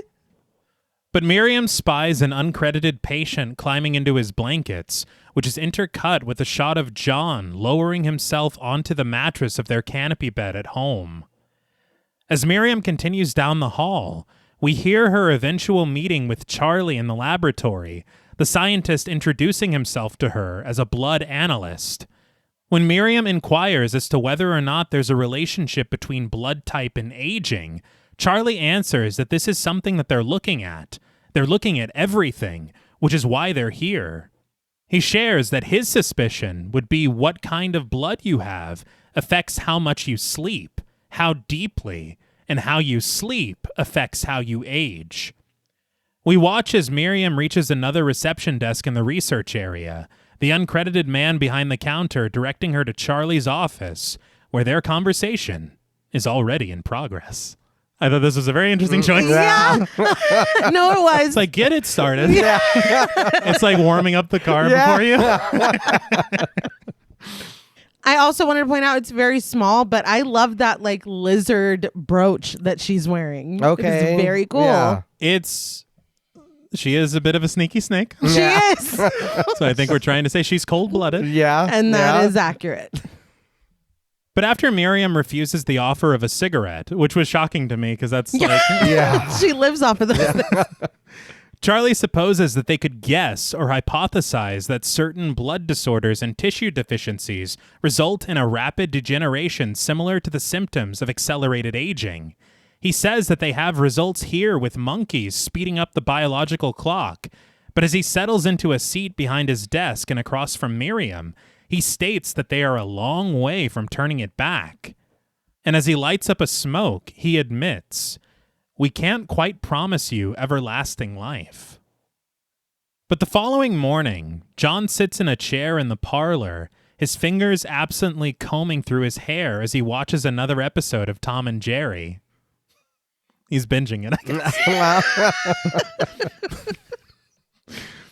But when he draws back his hand, he finds his fingers filled with errant strands fallen free from his scalp. When Miriam joins him, asking how he's doing, he tells her calmly, "My hair comes out in my hand. Look." But Miriam doesn't, turning her attention instead to the exploits of the cartoon cat and mouse.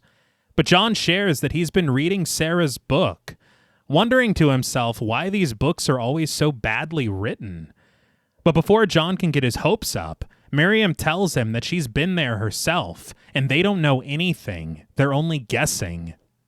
Defeated, John asks, "How long is it going to take? How long did the others take?" But Miriam steps away from her lover, a cigarette burning in her fingers as she crosses over to the fireplace in the other room. John pleads that she must remember. He understands it's been a long time, but this isn't the kind of thing that you forget. He repeats his question more specifically this time. "Lolia, how long did she take?" With her back to John, Miriam answers vaguely. "A week? A few days?" She doesn't remember.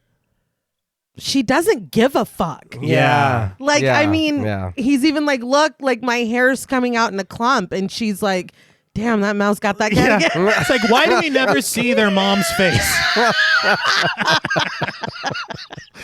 Like, she doesn't fucking care. She doesn't care. No, it was very honestly. I was a little shocked. I'm like, you're saying she doesn't care, but it's like, oh, so this has happened. Yes. How many times? Yes. I feel like the first time I watched it, I was giving her the benefit of the doubt that she doesn't want to remember. Yeah. But as it continues, it's like, maybe it is a little more cruel than I initially. Right. I definitely think so. But comparing Lolia's life to his, John wonders if she couldn't sleep either.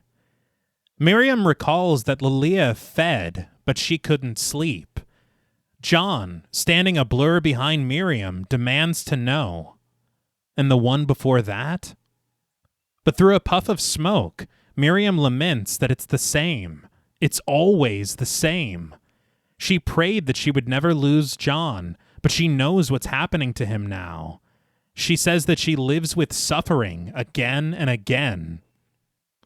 Poor you. What? John, please, can't you see how hard this is on me? God. She says that she hoped that this time was somehow some miracle, a hope that she never lost. A somber piano plays as John beckons Miriam to him in the other room, but when she doesn't join him, John answers her distant stare with an accusation. And who's next? Have you thought of that? He wonders who's meant to keep her company when he's gone. Miriam attempts to exit the parlor for the staircase, but John heads her off at the pass. This house is very well designed for arguments. Yeah. But John is certain that she's thought of that. Who's it to be? Alice? This wounds Miriam, who whispers sharply for him to stop it. She's like, "That doesn't concern you." Yeah. It's like, you won't even be here. It's just way after you. Yeah, dude. why do you care? But I thought that this was like, he's clearly hurting and she's not giving a reaction that A is loved one? comforting Yeah, or right, understanding right. or anything. And so I thought this was like a cold, like, oh, you're just gonna, well, who else? At like just throwing somebody out there. But now I kind of don't think so. I kind of think that he knows that that's maybe a thing that she's I mean, it seems like there's this kind of obsession with youth. And again, this is what happens. I was hoping with you it would be different. Mm-hmm. And out of the norm. This is the norm. This is what happens. Yeah. So I mean, it's really fucked up. It's the whole thing's just fucked up. It Yeah. is, like I said, it is that. It's like finding out that this just happens over and over. Yes. What the fuck, dude? It's not like, oh, you did something wrong. Like, you didn't follow the rules. Yeah. It's like, no, this is the thing that happens, and I was just kind of hoping with you it wouldn't, but fuck. Like, what's coming on after Tom and Jerry? To your point about Alice, I think that there's it feeds into something in my mind, watching it a few more times, what happens later. Okay. But I also feel like maybe he's revisiting how they met, and we did see them in the 1800s playing music together. Right. Yeah. And so who knows how long that went on before she made him this way. Huh. Okay. Oh, that's fucked up. Okay. That's crazy. And it's like, yeah, Alice is a child. Yeah. Right. Like, yeah. But Miriam hurries up the steps, ignoring John's pleas for her to look at him. He screams her name, his voice echoing around her as he cries, "What am I going to do?" But Miriam stands upstairs, draped in the sheer curtains of her bedroom window. And in her memory, she retreats through millennia, the camera gliding through flowing drapes and the golden light of a fire to find Eumenes, played by Georges Camillier, kneeling in prayer in the bed of an ancient palace, rising only to shriek a desperate cry as we press sharply into his shadow on the wall. Miriam is shaken from this vision when John hurls Sarah's book across the room downstairs, shattering the glass of a bookshelf in the parlor. She's like, what are you crashing out about, dude? yeah. Like, what's Oh your my problem? God, you're fucking overreacting. It's like, I've been through this. Like, She's like, did you see that too? yeah, that was crazy. I think, and that's the thing, is when you go through that, you just start to think, how old is Miriam? Yeah. And it's very, very interesting. Yes, it is. But the following morning, seemingly unsatisfied with Miriam's verdict, John arrives at the West Park Clinic in a taxi. Beneath the brim of his hat, John braves a downpour in his raincoat, stopping to peer up at the entrance of the building, where a large golden caduceus presides over all. Skulking through the lobby and bypassing the front desk, John consults a directory on the far wall of the first floor, locating the research center. He reaches the proper floor, sneaking past the collection of caged monkeys to find Sarah's office. He waits outside, listening as Sarah calls in to her receptionist, letting her know that she's going to be leaving for the boardroom to see the finance committee, telling her not to accept any calls or put anything through unless it's an emergency. Sarah then inspects her reflection in a small pocket mirror, but through the glass, she spies John, who lets himself into her office with a greeting that has the opposite effect. Don't be alarmed. Sarah inquires as to how he got in here, but John just introduces himself, first and last name.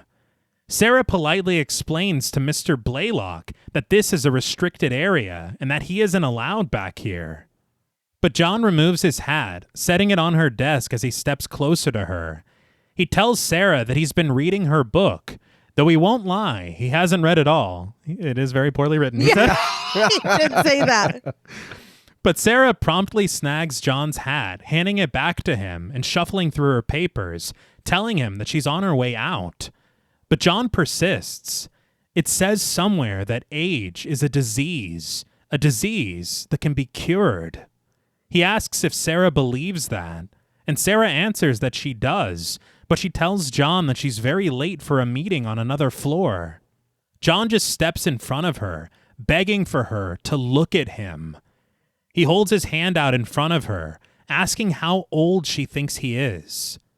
Sarah isn't sure, but he directs her attention to the back of his hand, asking, "These are liver spots, are they not?" When Sarah confirms that they are, John reveals that he didn't have them yesterday. Sarah stands in a stunned silence as John continues that yesterday he was 30 years old. A little rattled, Sarah responds that that's remarkable. But John insists that he's a young man. He begs her to understand that he's a young man. Sarah finally seems to, and clutching her clipboard, she asks John to wait for her, and with a reassuring hand on his shoulder, she guides him to the door, telling him that she'll be back in 15 minutes and that they'll do some tests. John accepts this, replacing his hat on his head and buttoning up his coat as Sarah leads him into a waiting room, instructing him to have a seat and assuring him that she'll be with him as soon as she can. When she turns to walk away, John seizes her by the arm, confirming, 15 minutes, and Sarah answers nervously that she'll try. I don't know how many people come up to you and say that. Yeah. So it's like, that is a little concerning if you are telling the truth. Like, and then we are working with aging. Mm-hmm. What are the chances or like coincidence of this happening at the same time? Somebody just comes in talking about aging while I'm working on aging stuff. Yeah, but it's like, do you mean this existentially? Because like, just yesterday I was 15. It's like, but no, I was 15. Right. Yeah. Several years ago. It's like you're being So it's poetic. like, yeah. Or, You know, and this is scary. Right. And the fact that you... what's that song? 100 years or something? Exactly. There's still time for you. Yeah, well, not for John. No. No, but It is hard to take what you're saying at face value because it is so fantastical. Right. And I think that the work that she does, she probably does have people that are obsessed with youth or think that she has the secret key to whatever. Yeah. But it's like, dude, I know you started all this with like, don't be alarmed, but you're saying you aged overnight. Mm-hmm. You're grabbing my arm. You're dressed like the guy from the neighborhood watch sign. the You're arm chasing grab. a cat around. Yeah. It's like, this is not... I would be looking for the escape hatch too. The arm grab was too much. It was too much. That was way over the line. Again, though, what he's saying, and he does seem He does. like he's being honest, like he's just scared. You do feel his desperation. Yeah. And I think that is definitely in that grab. Right. I think the smartest thing that they did was to show Sarah on television. Right. Because it's like, you are this public-facing person. You are the face of this clinic. Yeah. And so, yeah, maybe somebody did see that. Mm-hmm. And it was that the lady that had her signing the book and was all excited. She was an elderly woman. Mm-hmm. So it's like, if this is your audience and these people think that you have some miracle cure, All right. I'm sure she does get accosted. But and he doesn't look. I don't know. we believe him because we know. Yeah. Right. I just want to believe David Bowie. Yeah. It's David Bowie. Right. Like, please trust him. John acknowledges that Sarah must think he's quite crazy. But without answering, Sarah breezes past that, telling John simply that she really has to go. But when she turns away from him, her eyes tell the whole story, widening in disbelief at John's tale. She leaves him alone in the waiting room with a nurse, played by Lise Heibold. Strings sing strangely in the score as John stands, his fingers fidgeting anxiously until he settles into a seat, awaiting Sarah's return. But we hear Sarah on the phone with security, telling them that she just had another nut wander into her office. See? All right. She assures the officer that she's fine and that she left the man in the patient's lounge on floor 8. But before rushing off the phone, she tells the man on the other end not to break John's legs or anything. She's certain that he's harmless, and he'll probably just get tired of waiting and leave on his own. Is his default to just break? Yeah. Would it be Yeah, to I break know. this elderly man's legs? He's like, I'm on it. She's like, no, wait. But in the waiting room, the door at the far wall opens, John leaning forward expectantly in his seat, only for a Mr. Rosenfeld to be called into the office instead. The man next to him rises from his chair to join the nurse, John settling back into his chair in front of the window. Through John's sunglasses, we suddenly witness the arrival of wrinkles around his eyes and the light indentations of frown lines etched around his mouth. He lights a cigarette, taking in an impatient puff, raising his head to reveal a small section of skin that now hangs a little lower from the lost elasticity. The nurse at the front desk politely calls out to him, forcing John to put out his cigarette. She's like, we only smoke in the labs here. What the hell? Everybody's been Yeah, smoking. no True, yeah. shit. They're just trying to make him feel worse. They You have want to him have a leave, PhD yeah. to smoke in here. Yeah, hey. What? But we hear Phyllis's voice in the laboratory. The effective age at this point, 55, equivalent to around 92 years in human terms. She sits at the console with Tom, Sarah, and Charlie, looking in on the previously agitated and aggressive monkey, who now sits despondent on the floor, his limbs appearing thinner and his fur a bit frail as he rocks himself lonely on the floor. And back in the waiting room, as the smoke rises from his freshly crushed cigarette, John reaches into his pocket, retrieving the photograph that Alice took of him just yesterday. He stares wistfully at his youthful appearance within the snapshot, sorrowful at the sight of a man he now barely recognizes.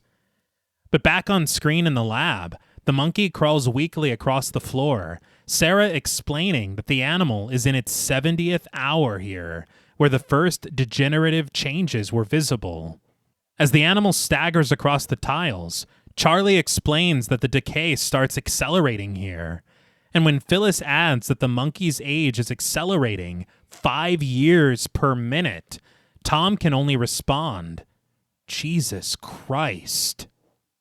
The score continues its suspenseful climb as John reaches for his hat in the waiting room, removing it from his head and revealing his now receded hairline, combing his fingers through his thinning hair, strands of it falling out into his fingers.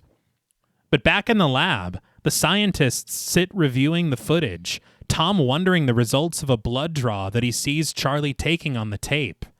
Charlie explains that the monkey's blood cells gradually lost the ability to retain oxygen, and as the monkey collapses to the floor, his eyes staring off listlessly, Phyllis notes that the effective age is now 85, human equivalent 129 years.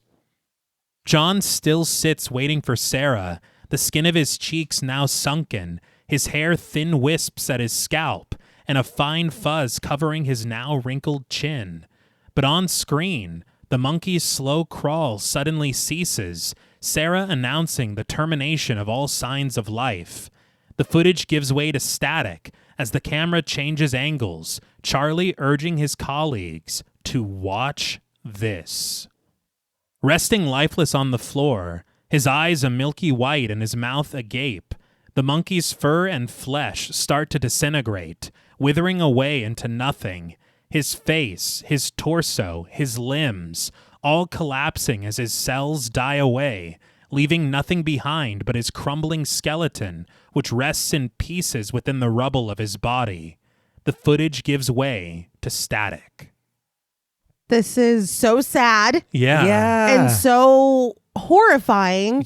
And going back and forth, you're like, what is the correlation here? Yeah. Because both of y'all. Yeah. Mhm. To me, it's so incredibly effective to do that back and forth. Yeah. Right. And Scott had said that that was not how it was written in the script. Huh. It's something that he and the editor came up with together, and I think that it really helps you further feel for John. Right. Yeah. Because you're thinking about what awaits him. This is going to be you. Yes. Yeah. Oh, okay. Yeah. It is a little odd though that we seen this man come over here. Told him to sit down. He's waiting. Nobody has noticed how much he's aged just since he's been sitting Yeah, there. I was. There's a moment that's wild to me in a second with the Okay. nurse. Because Yeah. I'm Yeah. like, are you doing your crossword? I just wanted to talk a little bit about the work here. They got David Allen to do some of the stuff with the monkeys. He is a stop motion animator. And he said at the beginning, when this monkey attacks the other monkey, that was supposed to be stop motion. It was supposed to be a stop motion sequence. And then they realized that it wouldn't work, I guess, with the tone of the film. So they made articulated hand puppets for the fighting monkeys earlier. Wow. Which is pretty amazing. And Yeah. he was like, we couldn't use real Reese's monkeys because they're not aggressive. And it's like, so you would. Yeah. Oh, So you would. let's not do. No. No. It's not the right thing to say. Yeah, they couldn't get Chimp Gordy. Yeah. He was booked and busy. Uh-huh. He was a TV star right now. Couldn't just get some Animorphs?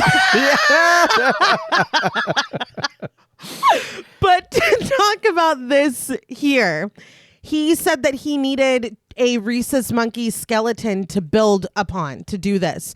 So he couldn't find one anywhere. He said stuff like mice or rats or whatever you can find easily. He couldn't find a rhesus monkey skeleton anywhere until they were contacted that one had died and had been in a field for weeks. And so that was the skeleton that they had to use. They made urethane organs and foam latex skin, and they ended up replacing the bones with a compound that would just crumble under pressure. Okay.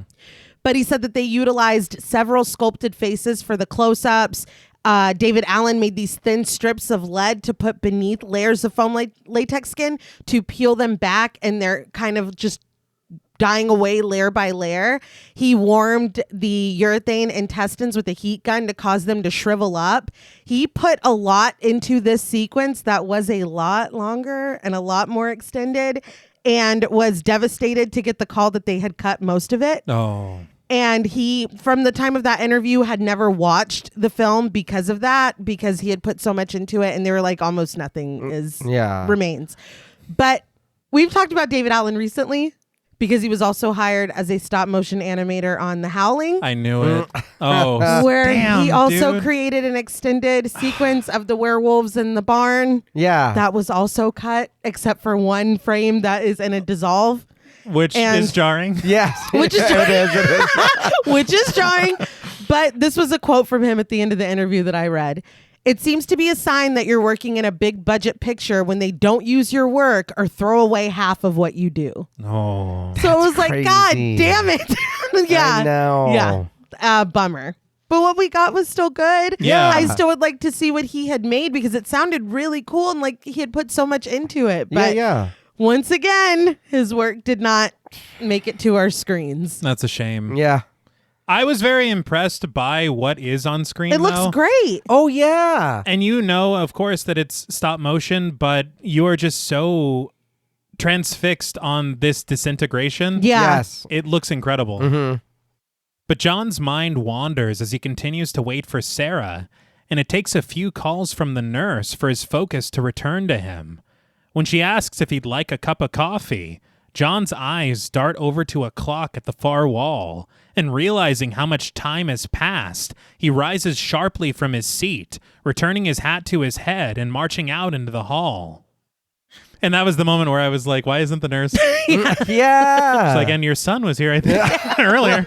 Your grandson. That's what I'm saying. He's fucking aged rapidly. Yeah. He's sitting right there. But Sarah exits the laboratory with Tom, reminding him that this is his job and to just show the tapes to the higher-ups. Tom is uncertain, explaining that he thinks someone called Mandelstam will have a heart attack if he sees them. Sarah scoffs, explaining that these tapes are worth a fortune. They've made history here. They've shown that there is a clock. They've shown that it can be tampered with. She admits that she doesn't understand exactly how it works, but she promises that she's going to find out if it kills her. It was very interesting. Yeah. She puts it simply, we're talking about the secret to life and death here. Tom responds sarcastically that that's good. Mandelstam will like that. And Sarah just rolls her eyes, calling Mandelstam an idiot. But Tom insists that she's wrong.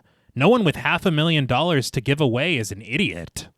Sarah stops him, pleading with him earnestly that they have to get their funding. They're so close.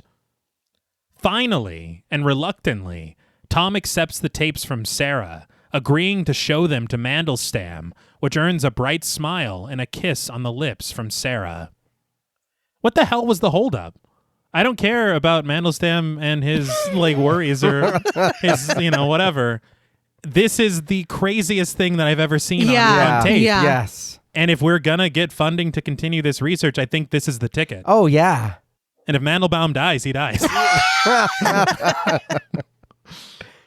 But John now stands in the mirror of the men's restroom, his head lowered and hidden beneath the brim of his hat. But when he lifts his gaze, the score plods something ominous when we see a thin white beard coating the thin skin of his skeletal features. He removes his hat and glasses, his heart thumping weakly within his chest as he runs his fingers through what's left of his hair, removing even more of it when he draws back his hand. Well, stop doing that, dude. It's like, just leave it there. Yeah. Put your hat back on. Leave it alone. It's sort of his thing. We've seen him do it. Yeah, true. I've got one move. Yeah. But his heart rate increases when he glances over to his left, where an uncredited orderly, who is shirtless for some reason. Yeah. Thank you.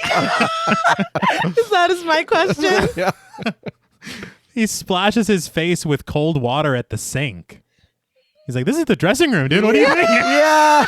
Who let you in? I was very confused. I like to keep a lollipop there. I like to wash my hands completely shirtless. John eyes his youthful frame as the orderly wipes his face with a towel, and John slowly slips his withering hands into the folds of his coat, the orderly looking over at him a little uneasily, but assuming him not to be any real threat as he starts to put his shirt on. The orderly, seemingly lost within the cotton of his shirt. It's his first time wearing one. Give him a break. So this is why we get dressed privately. But this provides John with the perfect window, the now elderly man reaching for his Ankh necklace and unsheathing its small blade. But John is forced to abandon his plan when another member of the staff suddenly joins them in the restroom. A short time later, we find John, barely recognizable through his continued degeneration, standing solemnly on an increasingly crowded elevator. I was like, we'll take the next one. Jesus Christ. I know. There's a lot of people in there. And he looks bad. Yeah, it took me a moment to even find him. Yeah. We press in on him through the sea of staff, his heart thumping rapidly as he struggles to catch a proper breath. He stares down the blouse of a nearby nurse before his eyes soon settle at the throbbing vein at her throat. Sweat soon covers his face, the moisture sinking into wrinkles that weren't there just moments ago in the bathroom. So this was confusing me a little because I'm like, I know that it's not as though he's not feeding because we saw that at the beginning and it seemed to be that night or the next night that he started whatever the hell this is. I was going to wait because I have that same question because watching it, we get to a certain point and I'm like, okay, I do have to ask. But it is. I'm confused as well right now at why he's doing this. I think there is a small explanation in Sarah's research in her book, and there is a line towards the end of the film where Miriam explains it a little better. Okay, I have an idea, but I want to wait till we get there to say it. Okay. But John stumbles off the lift, breathing heavily as he attempts to collect himself. But nearby, he overhears Sarah walking upstairs with Phyllis, Sarah revealing to her colleague, "Well, it isn't as much as we hoped we'd get, but it'll get us through the next year." Phyllis rejoices. Good old Tom. I was like, Tom had the meeting with Mandelstam? How long? John's been waiting for a very long time. He's been in that lobby for about 3 days. But John calls out to her from the corridor, and she turns around to face him, answering a jovial, "Yeah?" when she clearly does not recognize him. John staggers past her with his admonishments. "You let me down. You didn't believe me, and you made me sit in that room for over 2 hours." As he breezes past her, steadying himself on the railing to walk down the stairs, Sarah can't believe her eyes. Mr. Blaylock? Was anybody else surprised that he called her out? No. Because I thought he was just going to like scurry away. I did too, honestly. Because I'm like, whatever y'all are doing, whatever y'all have gotten into, it's supernatural. And I didn't think that he would want, like, obviously he wants help, but I didn't think he would want her to see that he aged this much in 2 hours. But he's like, "Hey, bitch." I was like, oh my. He's like, I don't know how much more I got. Yeah, so I need you to know But yeah, I think that his anger, obviously doesn't surprise me, but him calling out to her, I was like, yeah, she kind of needs to know. Oh, no, yeah. But I thought the same thing because time is a factor. Yes. So I'm like, he's going to take off. I just think that in my mind, there's always like this level of secrecy. And he's just like, no, dude, like, look at me. Yeah, that's true. I think the thing that was so tragic to me is just the simple phrase, "You let me down." And she did. She did. But it's just so heartbreaking because he's like, I know I who can help me. trusted you. Yeah. You said 15 minutes. And then she wasn't even thinking about it when she came out. No. She said 15 minutes and then went to the back and called security. Yeah, that's true. That's wild. And didn't give another thought about it. John seethes that she told him 15 minutes, but she lied. She just thought that he was some ridiculous old crank. Sarah follows him hurriedly down the stairs, begging for him to wait, but John just throws her words right back at her. Wait? I can't wait. I'm urgently required elsewhere. With Phyllis as her shadow, Sarah rushes down the stairs after John, pleading with him to just come into her office. But as John enters the open door of the elevator car, he suggests, "Why don't you take a seat in the patient's lounge?" He ate with that one. He sets his hat firmly on his head as the elevator door closes, but Sarah presses the button to slide them open, finally getting a good look at the man that she turned away.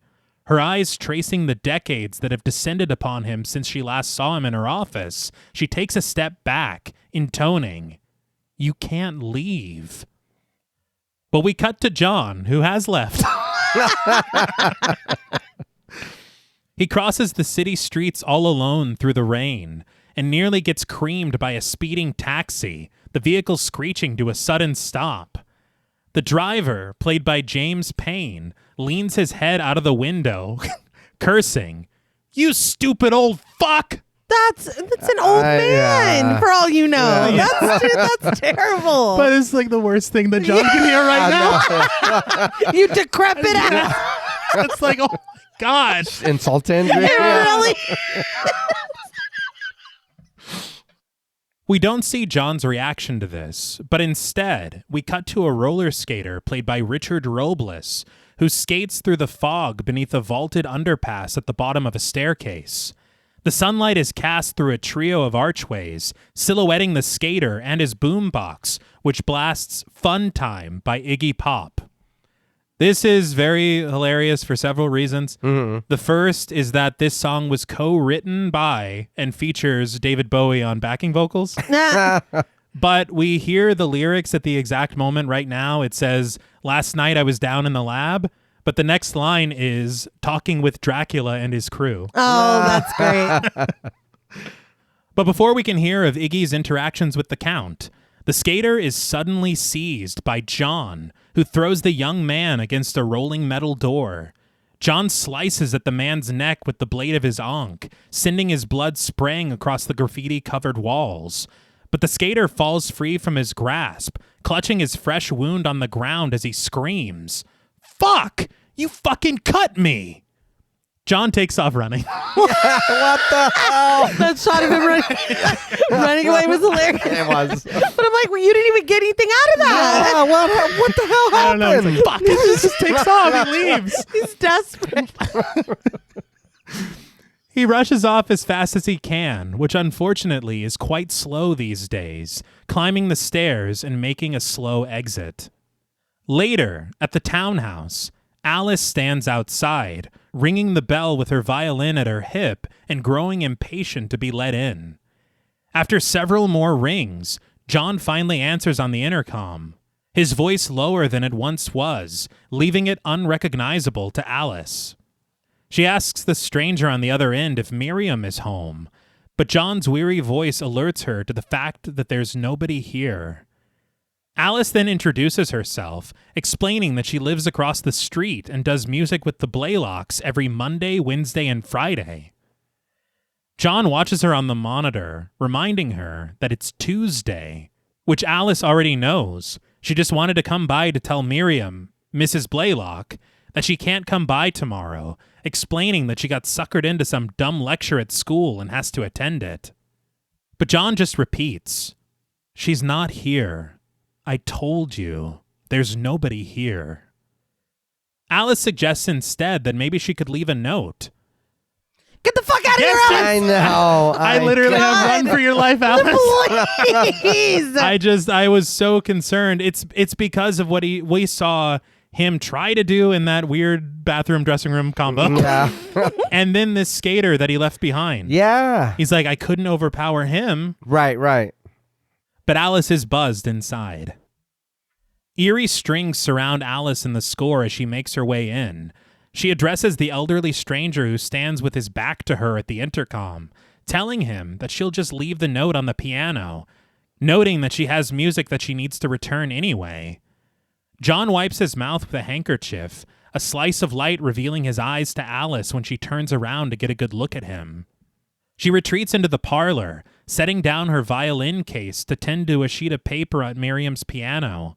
But John lingers behind, pressing his hand to the wall, a tremor igniting a slight rattle through his entire frame. Alice can't help but ask, "Are you a friend of theirs? You're the first friend of theirs I ever met." John stays hidden behind the curtain covering the glass of the parlor door, admitting that the Blaylocks don't entertain a great deal. But it suddenly hits Alice. Hey, wait a minute. You're not John's father, are you? John can't help but answer a little wounded. What? He swiftly denies this, assuring Alice that he's just a friend. But why does she ask? And Alice answers that he and John have the same eyes.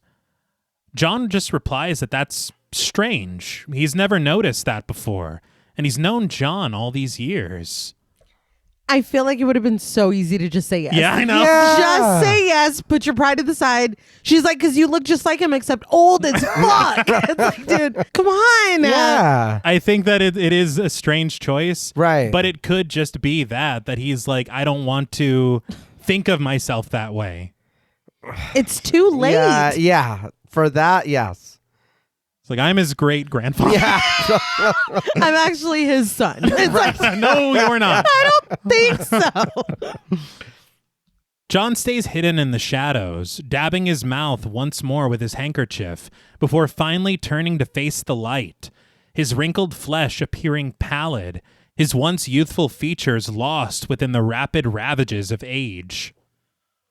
The score screeches at the sight of him, a century of life worn wearily on him as he drags himself closer and closer to the parlor. So before we go any further with this, I think I've waited about as long as I can to talk about Dick Smith Yes. because holy shit. He has just aside from this done work on so many movies that we've covered. Death Becomes Her, Tales from the Dark Side, The Exorcist, even House on Haunted Hill 99. Hey. Lots of legendary work. But he don't tilt your head.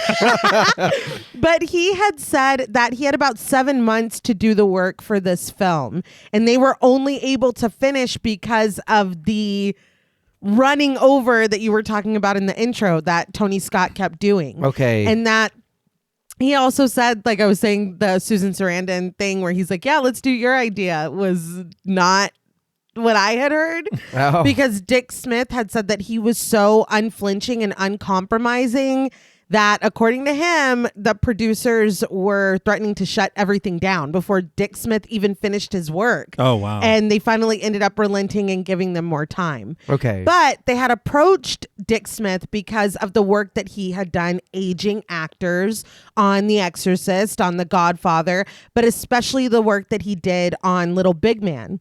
You forget about his work on Max von Sydow. Yes. Because yes. you think that he actually was that old. And he Yeah. wasn't. He was not. Yeah, that's how good his work is. Yeah. So he knew that the aging prosthetics were not going to be a problem for him. It was going to be some of the stuff that came later on, which we will talk about when we get there. Mm-hmm. With the aging makeup, he made multiple prosthetics that were layered together like jigsaw puzzle pieces on David Bowie's face and hands. They gave him contacts, a belly pad, a lump on his back, and appliances to make his legs look skinnier. And, you know, we're not done here. Yeah. But the problem was, and you had mentioned him having like stubble earlier. Mm-hmm. While he's still constructing these prosthetics, he gets a call. I think it was from a producer that Tony Scott had told David Bowie to grow a beard once his aging had gotten to a certain degree. Smith is like, no, we can't do that. Yeah. So he calls Tony Scott immediately and he's like, absolutely not. I cannot work around that. I won't be able to construct a beard to go on the latex. I won't be able to work around any existing stubble. Like, we cannot do that. And so he said that Scott tells him, oh, okay, it'll be fine. I'll have him have some stubble. And then once it gets to a certain point of aging, I'll tell him to shave it. I'll come up with the reason for the character to shave it. So Smith is like, okay. And then he gets a little concerned because he never hears back from Scott about it. So he flies out and comes to set when it's time for him to come to set. And sure enough, Tony Scott, according to Dick Smith, is like, oh, I couldn't find a reason for this character to shave, so I just left it. Oh. So Dick Smith had to literally develop a paint that would successfully adhere stubble to the latex pieces on David Bowie's face. Wow. So the work is insane. Yeah. I mean, even his head, you can see like the translucence and the veins, how thin his skin looks, how like he can still emote and move his face under these prosthetics and it comes through. Yeah. The work is incredible. Oh, yeah. Something absolutely wild about the makeup. In 1983, I guess the Academy was gathering the nominees for Best Makeup for that year. Okay. And the only one that was moving forward would have been The Hunger. Yeah. But as it turns out, they did not want The Hunger to be awarded unopposed. And they declined the idea of giving it an award, a special award on its own. And so in the year of 1983, Best Makeup category was omitted. Fuck off. Wow. Because I went to go look and see, because I'm like, this had to have gotten a nomination. This had to something. Because it's incredible. Yeah. And I look and it's literally 81, 82, 84. 83's gone. That is so shitty. Yeah. That's so fucked. And the wild thing is Dick Smith, I believe, if I'm not mistaken, the next year, he did win the Academy Award for something else. They should have given him 2. Yeah. Wow, that's a wild thing to do. But yeah, I couldn't believe it. I think it was in Turner Classic Movies where they had said that. I was like, what? If this is the film that you think deserves a nomination, it's the only one that you consider, Then that's then fine. it won. Yeah, that's fine. Yeah. But something I thought was remarkable about all of the makeup as well is how much David Bowie's performance changes. Yeah. Where he takes on the physicality of an older person as he gets older.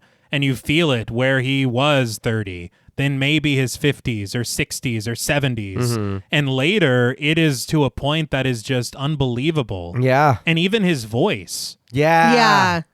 is just incredible work. But Alice rolls up her note like a scroll, Miriam's name scrawled childlike on the paper as she settles it into the hand of a marble sculpture at the far side of the room.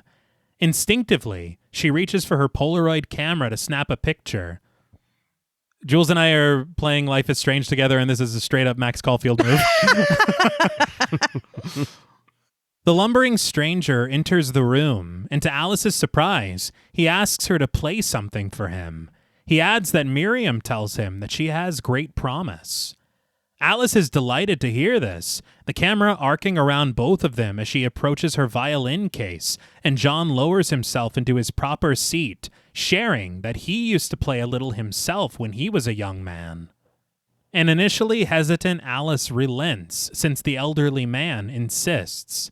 She removes her jacket, opening her violin case, and sharing that she has a Lalo trio that she's been working on. She admits that she's probably going to make a fool of herself, but he asked for it. John knows the piece she's talking about, in C minor. Alice confirms this, but when he tells her that it's a little saccharine, Alice recalls that that's exactly what John says. John notes, "You know John, he speaks before he thinks." Alice grabs her instrument, wondering if that's so, and admitting that she can't quite figure John out. She's been coming here for a year. And though Miriam is fantastic, she's her best friend. John, on the other hand, John asks, "You don't like John?"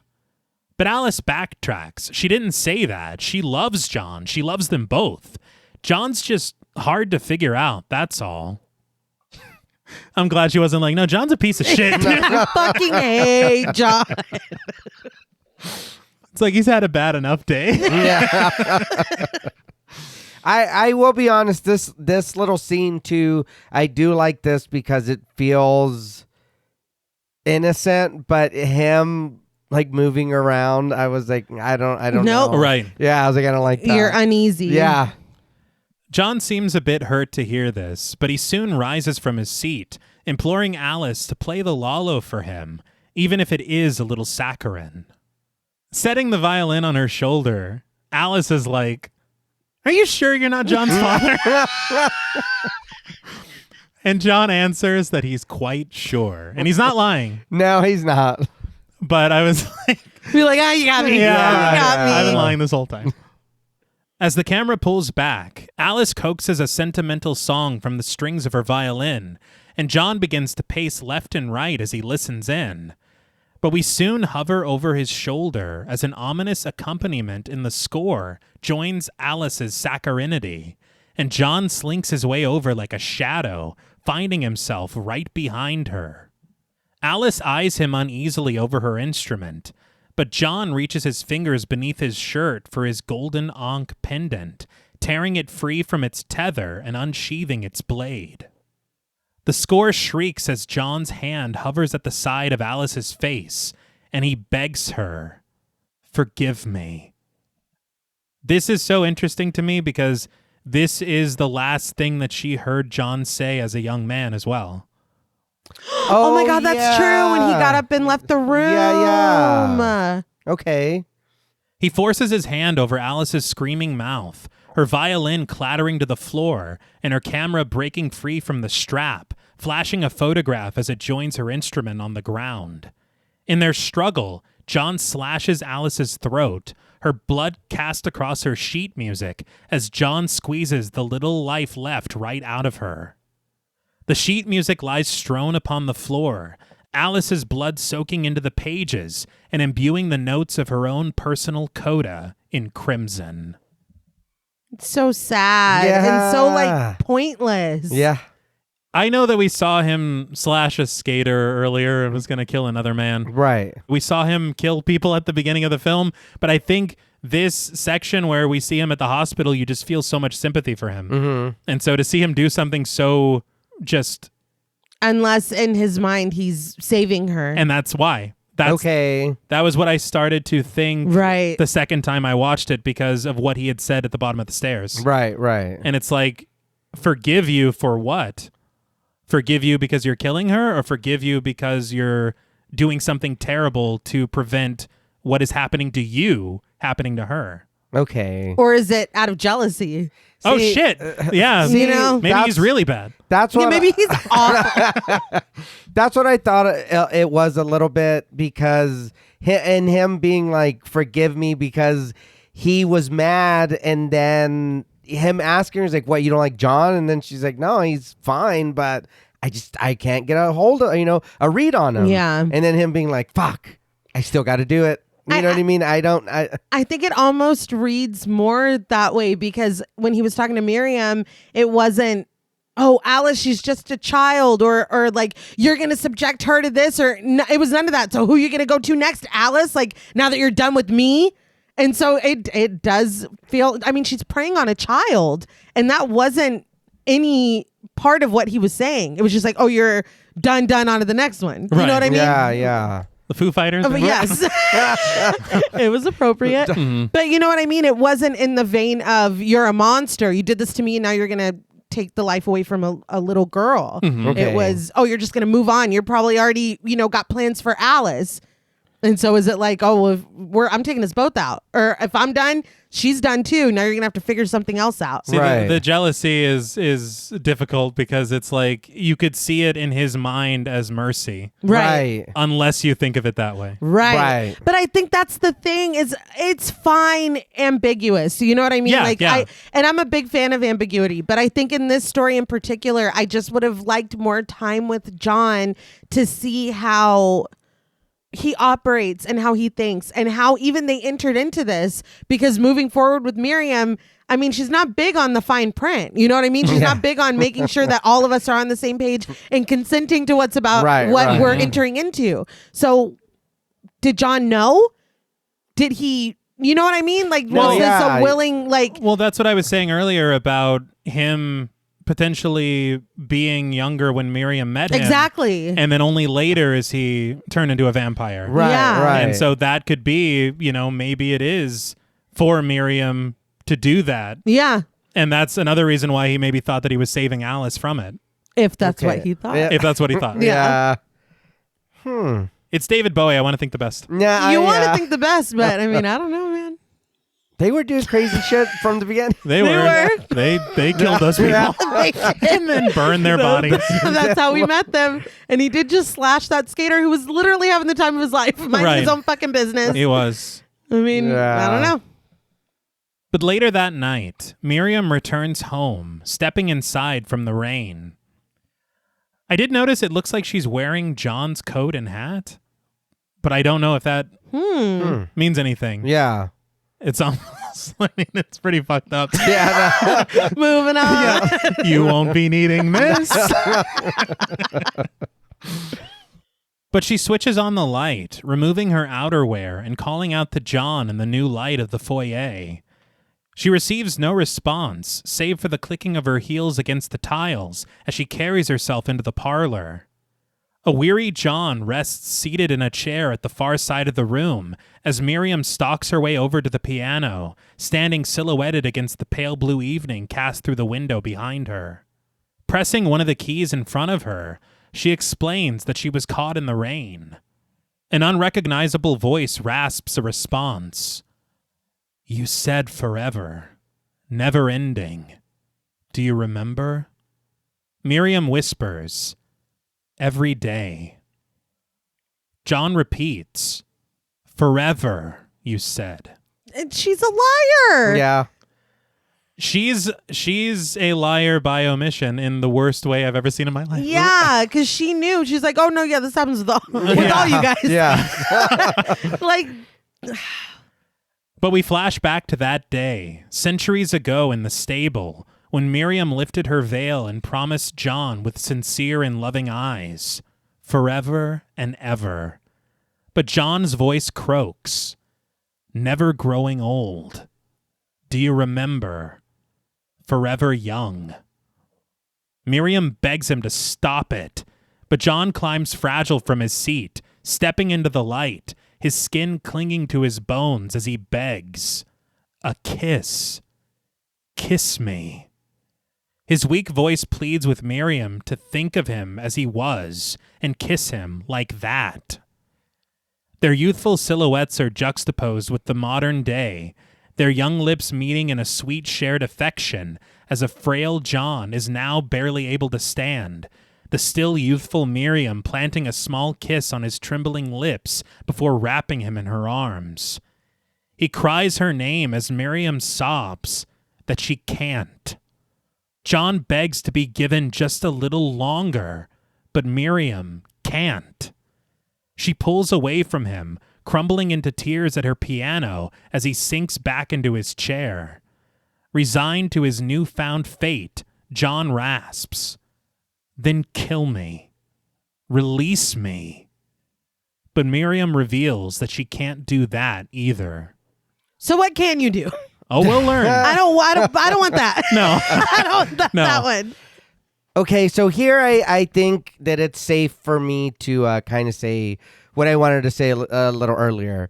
So right here I am again, and this is where the not vampires, I was like, because this is a little different. So hearing this, my thought is So when you are uninterested in me or you don't love me anymore, I die? Or because I did what you told me to do and I stayed young this long.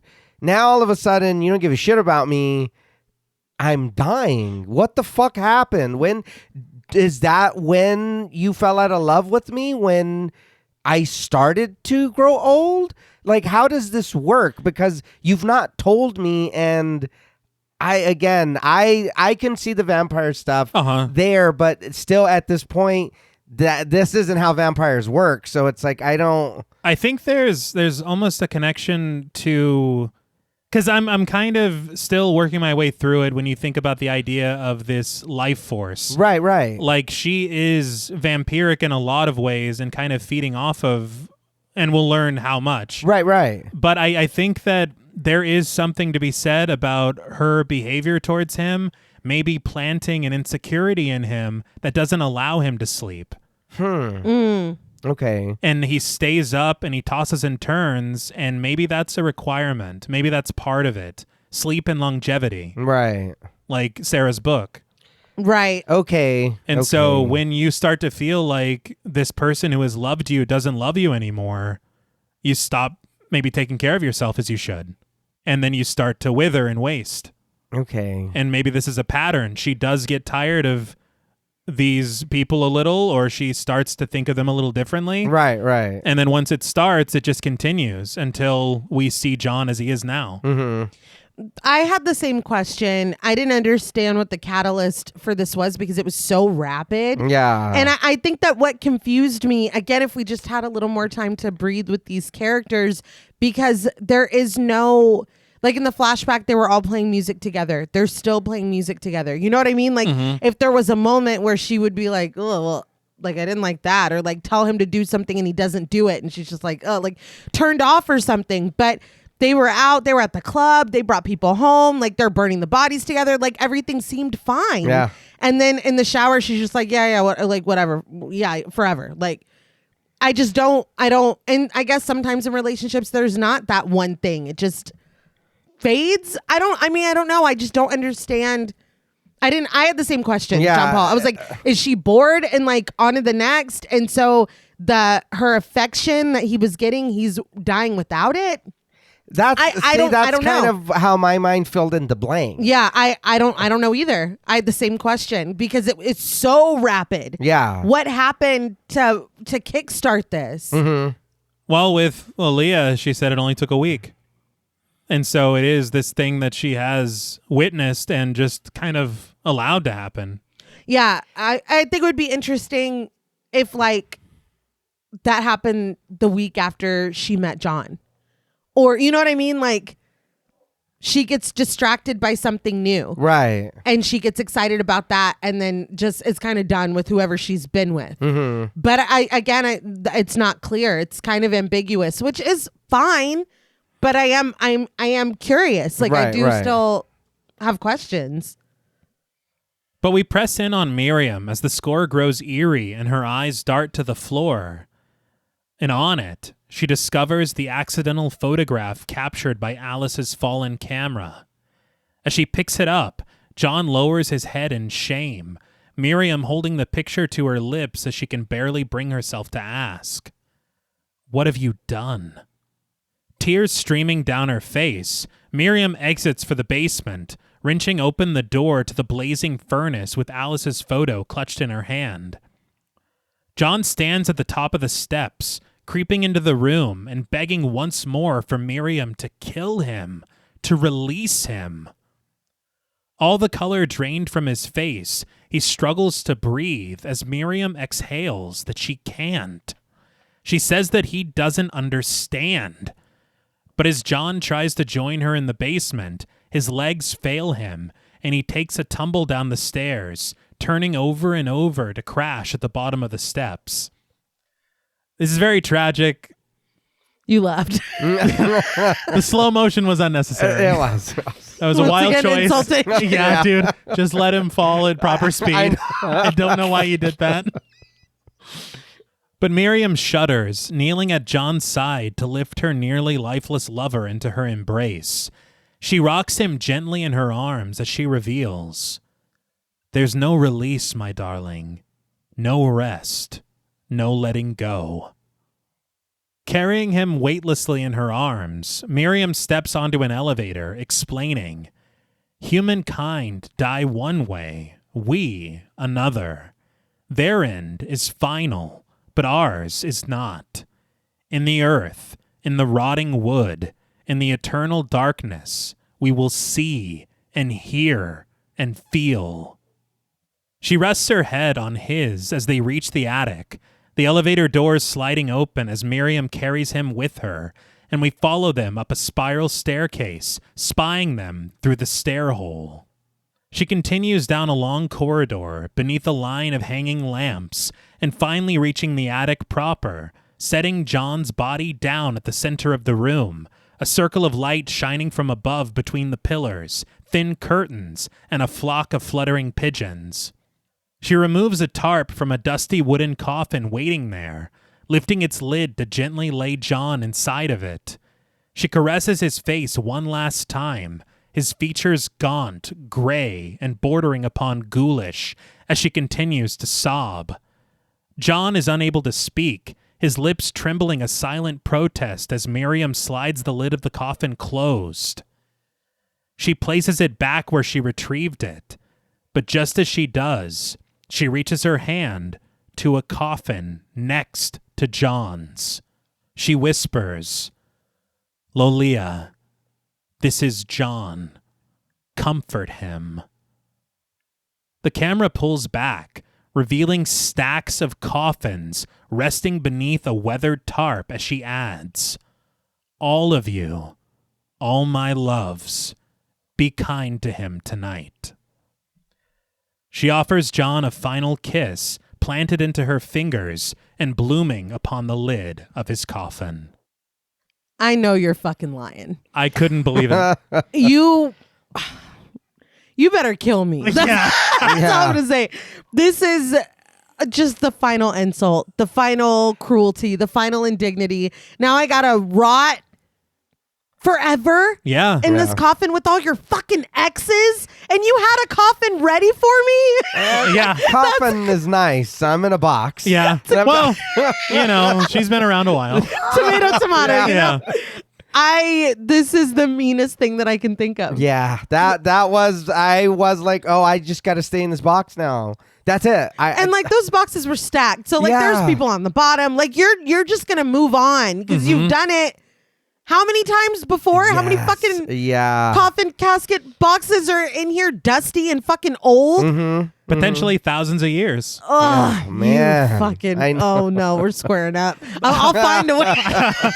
Something's happening. I couldn't believe it because her sincerity seemed so true when she's crying with him and holding him. And that moment whenever they were in the parlor with the music room. Yeah. And she's holding him and she kissed him and we see them young and kissing. It is so good. Right. And it inspires such emotion in you. And then we get to the attic and it's like, I can't fucking believe this. Yeah, I feel like it's like a send off. It's like a kiss goodbye, but it's goodbye and it's time to be done. Right. Like it feels like almost ceremonial. Because I don't think she gives a fuck. I think maybe it's like, oh, this is my old toy and I feel nostalgia for it because I really used to love it and play with it all the time. But like, it's old. Like I've grown up. I'm done with it. So she's Andy. She's Andy. She doesn't want to play with him anymore. Oh, just dropping John. That's that angle is fucked up, dude. It's devastating. Yeah, Jesus Christ. But yeah, I don't know. It changes everything. Yeah. Yeah. It was enough because it was a lie, this Forever Young. Yeah. Yes. And I thought it was enough that John was dying, but God. No, this is damn. No. I cannot stress how so much worse this is. But that next morning, the buzzing of a doorbell awakens Miriam, who lurches up from her lonely blue blankets, clad in a silk robe. She makes her way downstairs, answering the call, discovering that it's Sarah at her doorstep. The doctor explaining that she's gone through great lengths to get her number and that she's been trying her all day.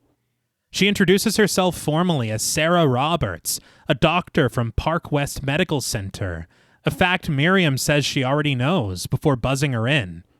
Miriam opens the door, and seeing full sight of her for the very first time, Sarah breathes a bewildered, "Oh." She takes a moment to collect herself, having to remember why she came. This is alarming. Yeah.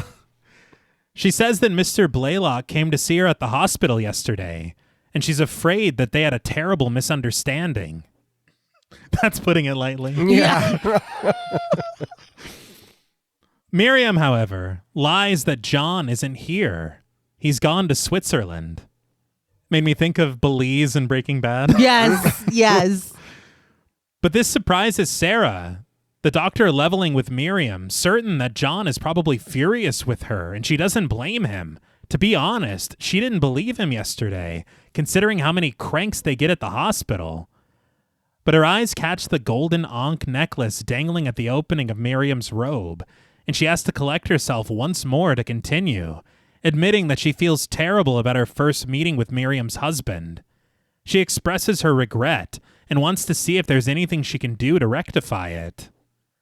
Miriam, however, spies a rather official-looking man stepping out of his car across the street, which prompts her to rush to the end of her conversation with Sarah. She suggests for Sarah to come back maybe in a day or two when she knows a little more, when they know each other a little better. What was that last part? So this is tomorrow. Yeah. Like, John's been upstairs for a handful of hours. Mm-hmm. Yeah. Okay. John's like, I'm in here! But Sarah understands, accepting Miriam's suggestion and jotting her home and office phone number on a piece of paper, telling Miriam that if she needs anything, to call her and to please keep her updated about Mr. Blaylock. Sarah folds the sheet of paper, handing it off to Miriam before she makes her exit. But crossing the street and heading straight for Miriam is the man from the car, Lieutenant Allegrezza, played by Dan Hedaya. Dan Hedaya, we talked about him in Mulholland Drive. Wild. I love this dude. Yeah. He's in a lot of stuff. I didn't realize until we were talking about it off mic, and I was like, holy shit, he was in that too. Yeah. Yeah. Yeah, I don't know that I've ever seen him this young before. No. I think that was the thing, because I didn't even recognize him at first. Yeah. When I seen him, I was like, I know that face. And it is that he's super young. Allegrezza bids Miriam a good morning, explaining to her that he's here to inquire about Alice Cavender. An odd pulse permeates the score as Sarah turns back to steal one last glance of Miriam before properly departing. But Allegrezza introduces himself with a flash of his badge. Miriam smiles warmly from the moment she just shared with Sarah, Allegrezza confusing her joy as a reaction to his introduction, noting that it doesn't usually inspire a smile. But Miriam, with the save of the century, says that it should, as his name means good cheer. And translated from Italian, it does. Oh, okay. Allegrezza confirms this, taking a cautious step inside, even though he wasn't invited in, I will say. Well, he's not a vampire. No. As they climb the stairs together, Allegrezza explains that Alice Cavender didn't come home last night, and she didn't show up at school today either. He says they have no idea where she might be, and wonders if Miriam does. I know that she's playing it cool, but I think that it is obvious that you know this child, and he already knows that you know this child if he's coming to ask you about her. And so to be like, I'm here about Alice, and her be like, your name means good cheer. It's like, dude, that you're being too chill. Yeah, that's true. That's very fair. Like, not even feigning concern. No. Yeah. What happened to Alice? Yeah, Anything. Even if this is just a kid that I'm tutoring for music, I'd be like, what do you mean? What, like, still care. is she in trouble? Right, what right. happened? She's just like, oh, I love your name or whatever. Like, dude, that's not a normal reaction. Miriam claims not to know what happened to Alice, and the pair enter a massive room on the second floor where she tends to a plant on a large table. Allegrezza inquires if Alice mentioned anything about problems at home or with a boyfriend or anything like that. Miriam just answers no. Meanwhile, intercut with this conversation is a shot of Sarah taking the most casual stroll I've ever seen. That's very accurate. It's like, she's like, I'm in love. Yeah, Man. Like, yes. This is what it feels Why like. do birds Yeah. suddenly appear? That was something that I noticed, but I was like, I don't know if it's like urgency, like, oh, you are gonna help me, or like, oh my god, you really want my number, when she's giving her information at the door. And I was like, are you excited that she's like to help, or are you like, oh my god, I can't believe this is happening? Yeah, I think it's a little of both. She's walking on air for sure. But Allegrezza surveys the lavish decor of the room that they inhabit. Large paintings recessed into the wall, sculptures from various eras. But he crosses over to the window, noting that 9 times out of 10, things like this usually resolve themselves. But he says that if she or Mr. Blaylock should think of anything, they should give him a call. Miriam calmly answers, of course. But Allegrezza follows Miriam into her greenhouse, looking around as he laments. New York isn't heaven, is it? Miriam confirms that it's not exactly. But Allegrezza amends his statement. Except on a day like today, in a spot like this. Like, are you coming on to me? Yeah, I know. What the fuck is hell happening? is going on? He just tries to kiss her. It's like, hey, what is this? What? But Miriam is suddenly preoccupied as out on the street, a speeding semi-truck travels down the road to a suspenseful rumble. Sarah continues down the sidewalk, absent-mindedly getting closer and closer to the path of this large vehicle. Miriam then reaches her fingers into the pocket of her robe, retrieving the piece of paper containing Sarah's phone number. Her eyes trace Sarah's handwriting, and as she holds the paper to her beating heart, Sarah steps out into the road, the large truck honking loudly at her presence and screeching to a stern stop.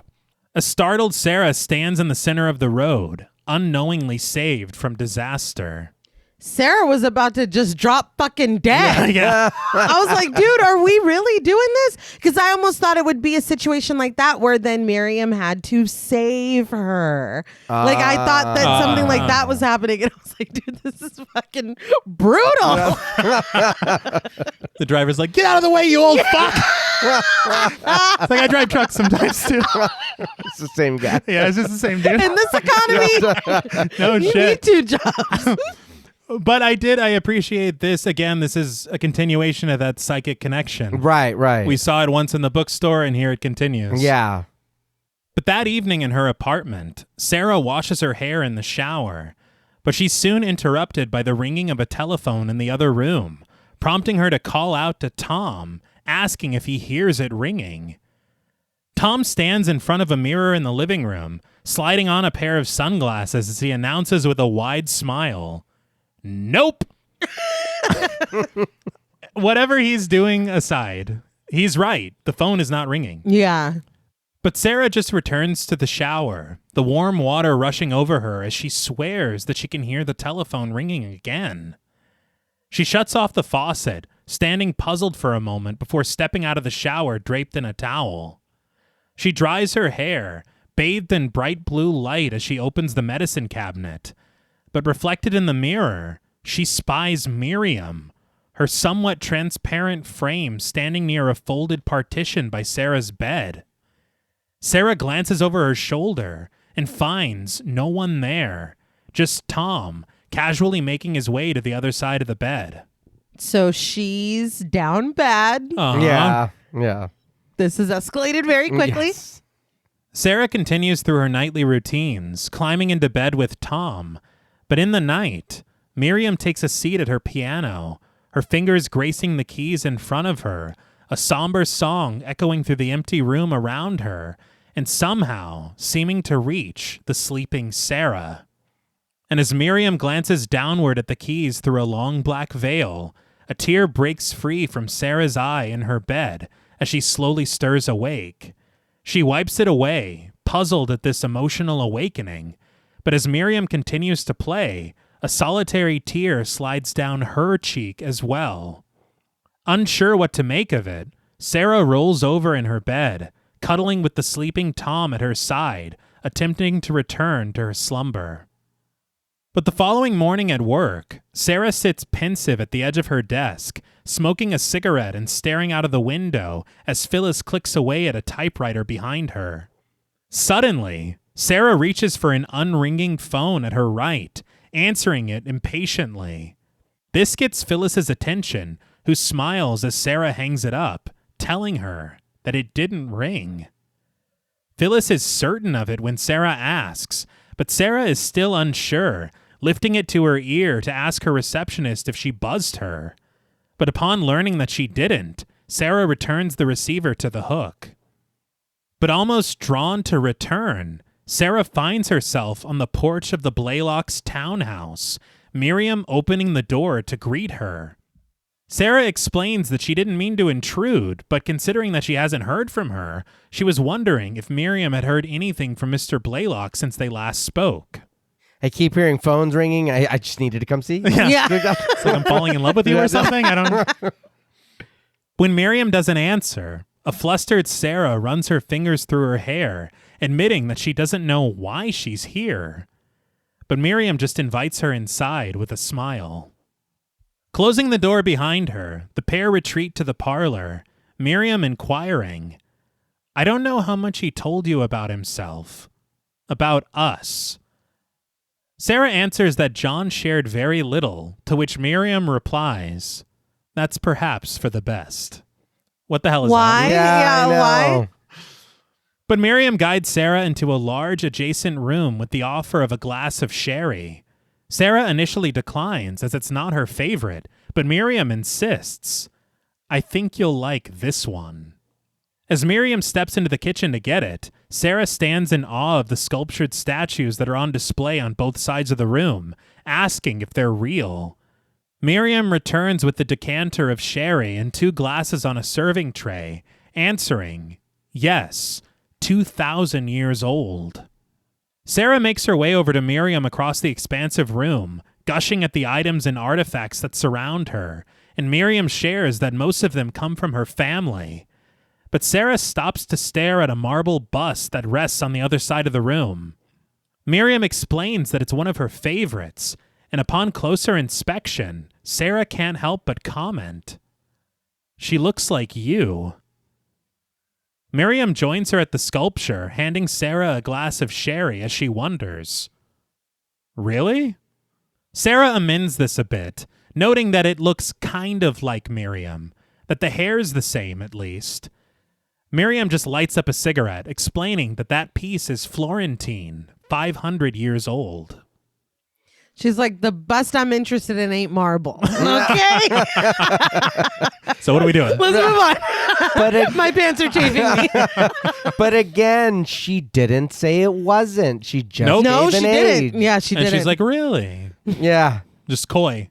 Something else, though. She says that it's Florentine, and if it is a sculpture of her having spent so much time in Italy 500 years ago, maybe that's how she knows Allegretta's name means that. Oh. Okay. But Sarah turns to face Miriam, locking eyes with her, and an energy seems to flow between them, the tension broken when Sarah exhales a sigh. They toast each other across the room, Miriam offering a certain smile, and Sarah returning it with what appears to be a pleasant flutter of nerves. The pair retreat into the parlor, where Miriam casually plays the piano. She suggests that they could probably talk for hours, the two of them, but she supposes Sarah must be quite busy. Sarah insists that she isn't at all, asking Miriam instead if she is. But Miriam isn't either, noting that Sarah would think her mostly idle, as her time is her own. Sarah, who is no longer wearing her coat, thinks that this would be great, plenty of time for her friends, lots of lunches and dinners, cocktail parties at the Museum of Modern Art. The pair share a smile as Sarah makes her way over to the piano bench, the doctor dipping her eyes briefly to the contents of her glass before she asks, "How do you spend your time?" She gets bolder. "Are you lonely?" But one small glance from Miriam sends Sarah retreating. "I mean, Especially now that your husband's away. It's like, play it cool, Sarah. God damn. And how long will he be away from? Yeah. Miriam simply answers, no. As Sarah tries to think of a way to continue the conversation, her eyes glance down at the golden ankh necklace which hangs at Miriam's cleavage in the plunging neckline of her gown. Sarah stutters. I like your pendant. Miriam smiles that it's Egyptian, wondering if Sarah knows that it's a symbol for everlasting life. For me. Yeah. It was very clear about that. Yeah. Specifically for me. Sarah settles into a seat behind Miriam as she continues to play, the doctor seeming to recognize the song, asking what it is when she's unable to place it. Miriam answers that it's from Lakme by Dalib. She elaborates that Lakme is a Brahmin princess in India who has a slave named Malika, and in a magical garden, they sing how they follow the stream to its source, gliding over the water. Moved by the composition, Sarah can't help but ask, is it a love song? But Miriam merely reiterates, I told you, it was sung by two women. Sarah just smiles that it sounds like a love song, and Miriam supposes that that's what it is then. I do have to say, I feel like I got most of my culture from The Simpsons because that was the first place I ever heard the song. And I also remember it wasn't on an episode of Nip Tuck. Well, between The Simpsons and Nip Tuck, I think we have it all covered. Yeah. Sarah sighs sheepishly before asking, are you making a pass at me, Mrs. Blaylock? Miriam's first answer is for Sarah to call her Miriam instead. So yes. Yeah. Yeah. But when Sarah calls her by her name, Miriam replies, not that I'm aware of, Sarah. But Sarah just shakes her head, taking another sip of sherry from her glass, and as operatic voices join Miriam's piano, Sarah accidentally spills her beverage, staining the fabric of her white shirt. And it is very cold in this parlor, it seems. But we crossfade to Sarah, standing to wipe the stain on her shirt with a wet cloth, as Miriam takes a seat across from her, lifting her feet to rest them in a cross on the coffee table. Sarah turns away from Miriam, removing her shirt with a modicum of modesty, but in the large mirror on the opposite wall, she locks eyes with Miriam, the pair sharing a smile, as Miriam rises from her seat to collect Sarah's shirt from her. Miriam's hand then glides over Sarah's bare breast to trace her shoulder and gain purchase at her neck, pulling her closer to share a passionate kiss. As the operatic voices sing of their magical garden, we soon find Miriam and Sarah in the bedroom in varying states of undress, embarking on their own explorations. Their soft kisses are reflected in the glass of a nearby mirror, and we hover above them through flowing curtains until a sinister sound suddenly rumbles within the score, and between shots of their affections, we find Miriam's lips lingering at the inside of Sarah's arm. And intercut with a flash of the golden ankh, bright red blood begins to drip from Miriam's mouth.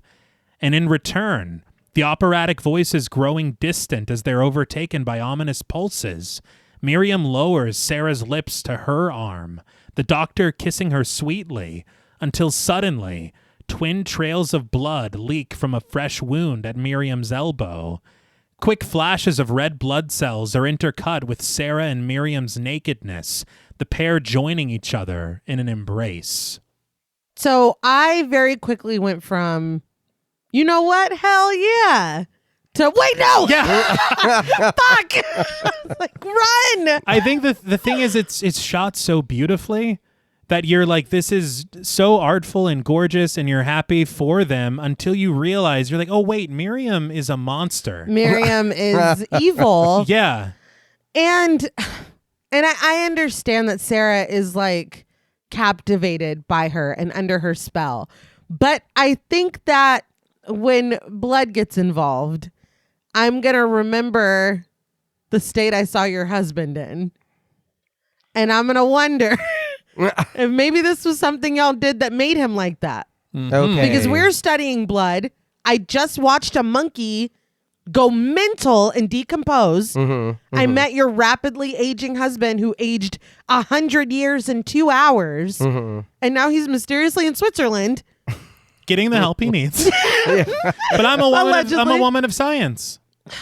You saw John. I saw the monkey. What does that have to... No. She should be scared. And the only thing that I can think of is, again, she's under this spell. Right. But I was like, Sarah, you're smarter than this. You're smarter than this. It is very artful. I'll say that. It is beautiful. It's artful. I'll give it that. Again though, for me, it's still the thing. This elbow puncture, whatever.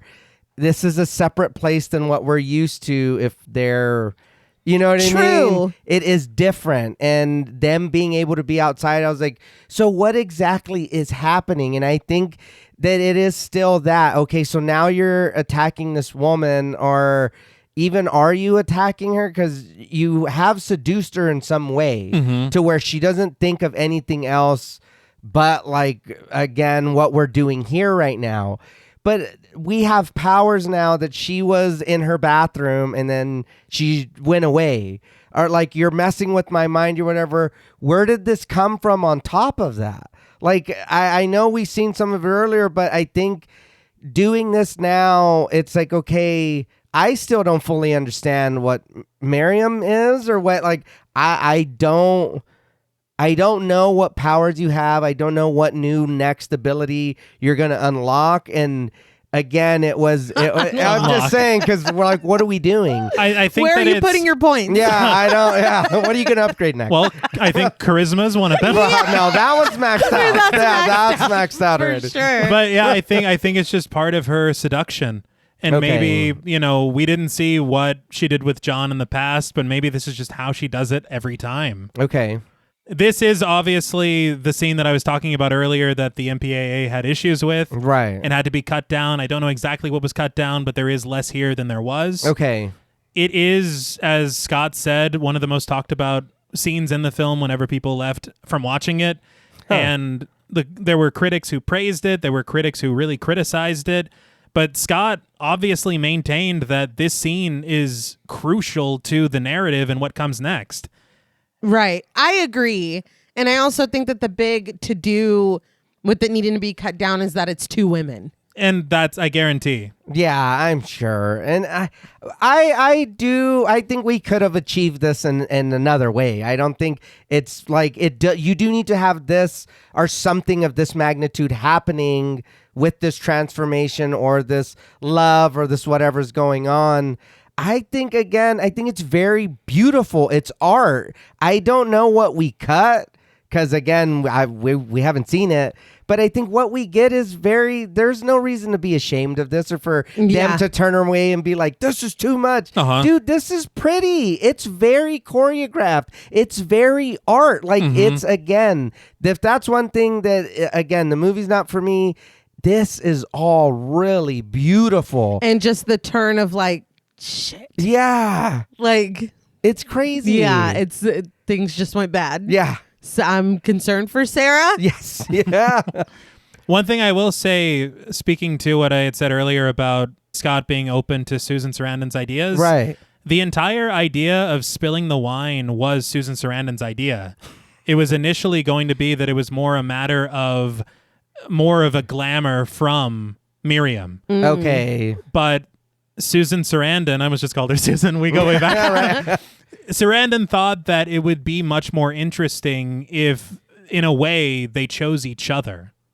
Okay. And I think that that's very fair.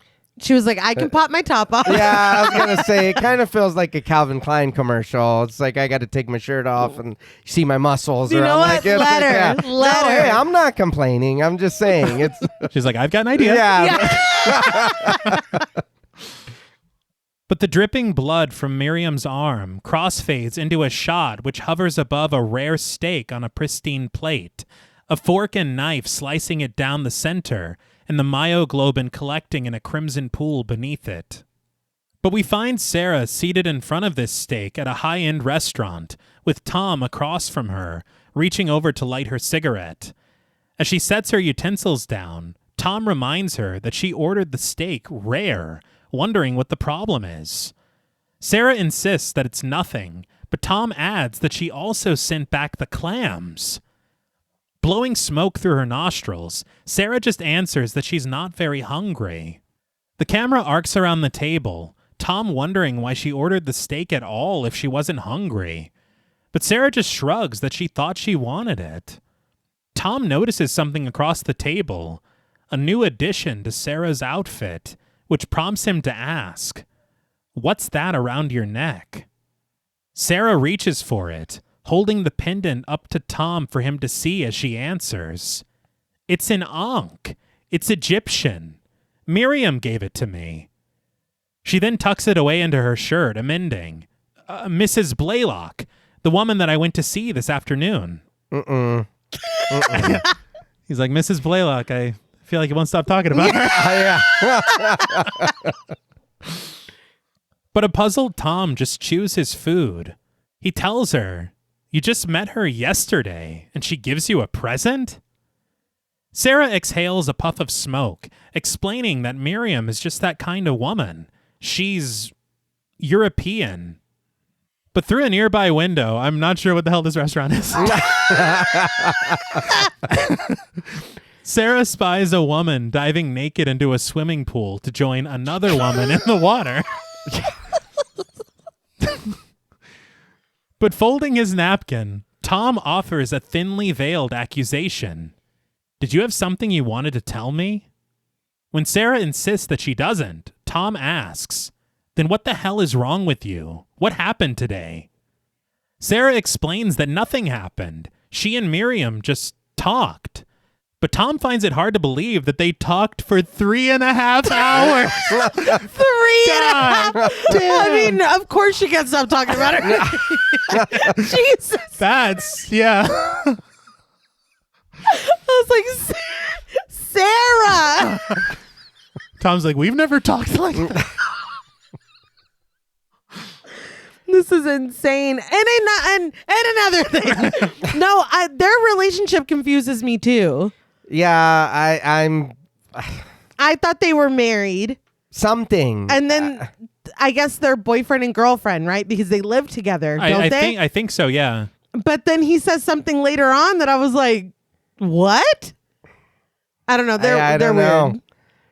But they are together. Yeah. This is bad. It is. It's not great.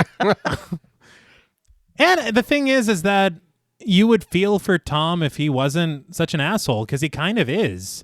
I feel like there are things that he says that I'm just like, geez. But then there are other times where it's like, man, he really is doing his best to take care of her or care about her. Yeah. So he's really a strange character to me. It is. I feel like if I'm pretty sure that you have been gone all day cheating on me with this lady, I'm not going to be the nicest fucking person either. And that's then a fair point. We got to eat and you're acting all weird and evasive and you won't stop talking about this person and you have no answers for, like, I'm not going to be sugary sweet either. I'm going to be like, no, what the fuck were you doing today? Because you were doing something. It's that. And then coupled with her, like, when she talks about her, she's like looking up and smiling. It's like, dude, you're wearing jewelry. Yeah. That's what happens. It's not as though she's even trying to hide it. No. So yeah, maybe I'm kind of going to be a dick too. I think I just don't like seeing people being mean to Susan Sarandon. And that's fair. And that's fair. And why did you take her to this restaurant? You know what's out there. That was maybe weird. Maybe that's part of the experience. But Sarah tells Tom that he knows how people are. They like to talk to doctors. She says that they just had some sherry and these fancy little glasses, and then they talked. Tom reminds Sarah that she hates sherry. It gives her a headache. Sarah knows this, of course, but her attention is drawn once more to the window, where the women continue their naked night swim through the steamy water. She's like, you know what that lady's ass reminds me of? I need to go see Miriam. Throws her napkin on the table. But Tom persists, wondering what they talked about. The weather? Fashion? He can't get over the fact that 3.5 hours is a hell of a long time to have a conversation with a stranger. When their voices overlap in argument, Sarah insists that Tom lower his voice. And when he repeats his previous question, demanding to know what the hell is wrong with her, Sarah returns the question to him. She reminds him that she already told him that Miriam's husband is rotting away in some Swiss clinic somewhere. She's lonely and doesn't have a friend in the world. She steals a cheeky glance once more out of the window. The naked women climbing out of the pool to rest at its edge together. But Tom wonders if Sarah wants to know what he thinks. Sarah is certain that he's going to tell her no matter what, and she's right. Tom puts it simply, I think you should see a doctor. Sarah reminds Tom that she is a doctor, and Tom retorts, so am I. She ate with I am a doctor, but it's like, you know what he means. And I don't understand why she needs to see a doctor. All she's done is not had an appetite for one meal. Like, I'm more concerned about, I'm pretty sure you were cheating on me today. Yeah, what the fuck, yeah. Like, and then you guys went and got something to eat after, and now you're not hungry for dinner. Yeah, you knew I was going to take you to this naked-ass swimming restaurant. I think, to me, it seemed like he was saying you need to see a doctor. It sounds more something mental than something physical. Well, I don't That's why understand I was that either. Yeah, I don't. I mean, she's being evasive because clearly she did something today that you would not approve of. Right. Clearly. But I mean, if he meant mental health wise, that doesn't track. And either way, it doesn't make sense to me. physically, that doesn't track either. So yeah, she did have the opportunity to eat with I am a doctor. That was good and I appreciated it. But I don't understand why he would even tell her that. He just wanted to set her up for that line. And I appreciate it. But he's a doctor too. Yeah. So good. He was setting himself up. Yeah. By proxy. But why is it when she said it was like, oh, hell yeah. And then when he retorts, I was like, womp womp. What Yeah, dude, shut up. But as Sarah takes one last look through the window, she finds only one woman swimming through the water. And when she climbs out of the pool, Sarah discovers that the woman is clad in a one-piece bathing suit. So it was all Sarah. imagined. Yeah. But that night in their apartment, Tom stirs awake in bed, his arm reaching out for Sarah, only to discover her vacancy. But he hears her in the bathroom, the sound of her retching echoing within the porcelain bowl. Tom climbs out of bed to console and comfort her. Okay, now Yes. maybe a doctor. Mm-hmm. Agreed. Now maybe we should get Sarah to a doctor. Yeah. As soon as possible. But the following morning, Tom brings his concerns to their colleagues, describing Sarah as ravenous, but adding that she refuses to eat. Ravenous how? Yeah, and how much time has passed now? I don't know. I would think the next morning, I don't think that he's like, yeah, we can wait a little while. Well, I'm just saying because he's like, she's from when? Well, like maybe what? today she is. He's like at breakfast. Yeah. She was ravenous at McDonald's. Yeah. I'm just learning off mic that I don't know what the fuck ravenous means. So, yeah, she is ravenous. She is. I thought ravenous was like the act of like satiating that starvation. Oh, no. Like two lovers were ravenous in their rapture or whatever. Like they're doing, I mean, that works, but no. All right. But as Charlie peers through a microscope at a sample of Sarah's blood, watching the small red cells swirling around each other, Tom demands to know what it is. He's like, the cells seem to be spelling out Miriam. Does that mean anything to you? He just starts to shake. Yeah. A perplexed Charlie answers that it's as if two entirely different strains of blood are not only present, but fighting it out for dominance. What the fuck were you doing over there? Oh. What the hell? Yeah, you gotta say something, dude. That's not. This is beyond. After taking a look through the microscope herself, a stunned Sarah sighs that she needs a cigarette. Phyllis lights one for her as Tom takes his turn looking through the lens, inquiring to Charlie if he was able to isolate the foreign strain. Charlie answers that it's on another slide, but he says that the spooky part is, it isn't human blood. What the fuck were you doing over there? What do you do? Oh my God. What do you do with this information? I feel... I don't know. I'm confused. I'm worried about what you did. I'm worried about how this got there and you're still alive. I don't like what... How am I don't know how to feel about that. No. I don't know either. Yeah. Tom turns to face Sarah, repeating Charlie's findings a little more pointedly. But Charlie, as if he hasn't shared enough, adds, it's stronger blood than ours. Very similar, but more disease-resistant. When Phyllis asks, Charlie answers that he isn't sure what species the blood was born from. But Tom demands to know how the hell it got into Sarah's veins. Charlie obviously has no idea, and when Tom approaches the blood analyst aggressively, Sarah orders him to calm down. Tom does, just pleading with Charlie to explain this to him. Sarah has some weird blood fouling up her veins?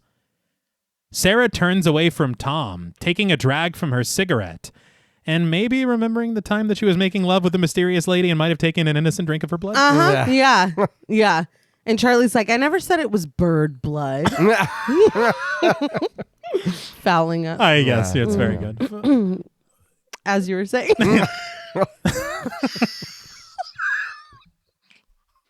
That is foul, right? Or chicken? Yeah. Yeah. Like, I don't know what the fucking foul is. I was worried for a second.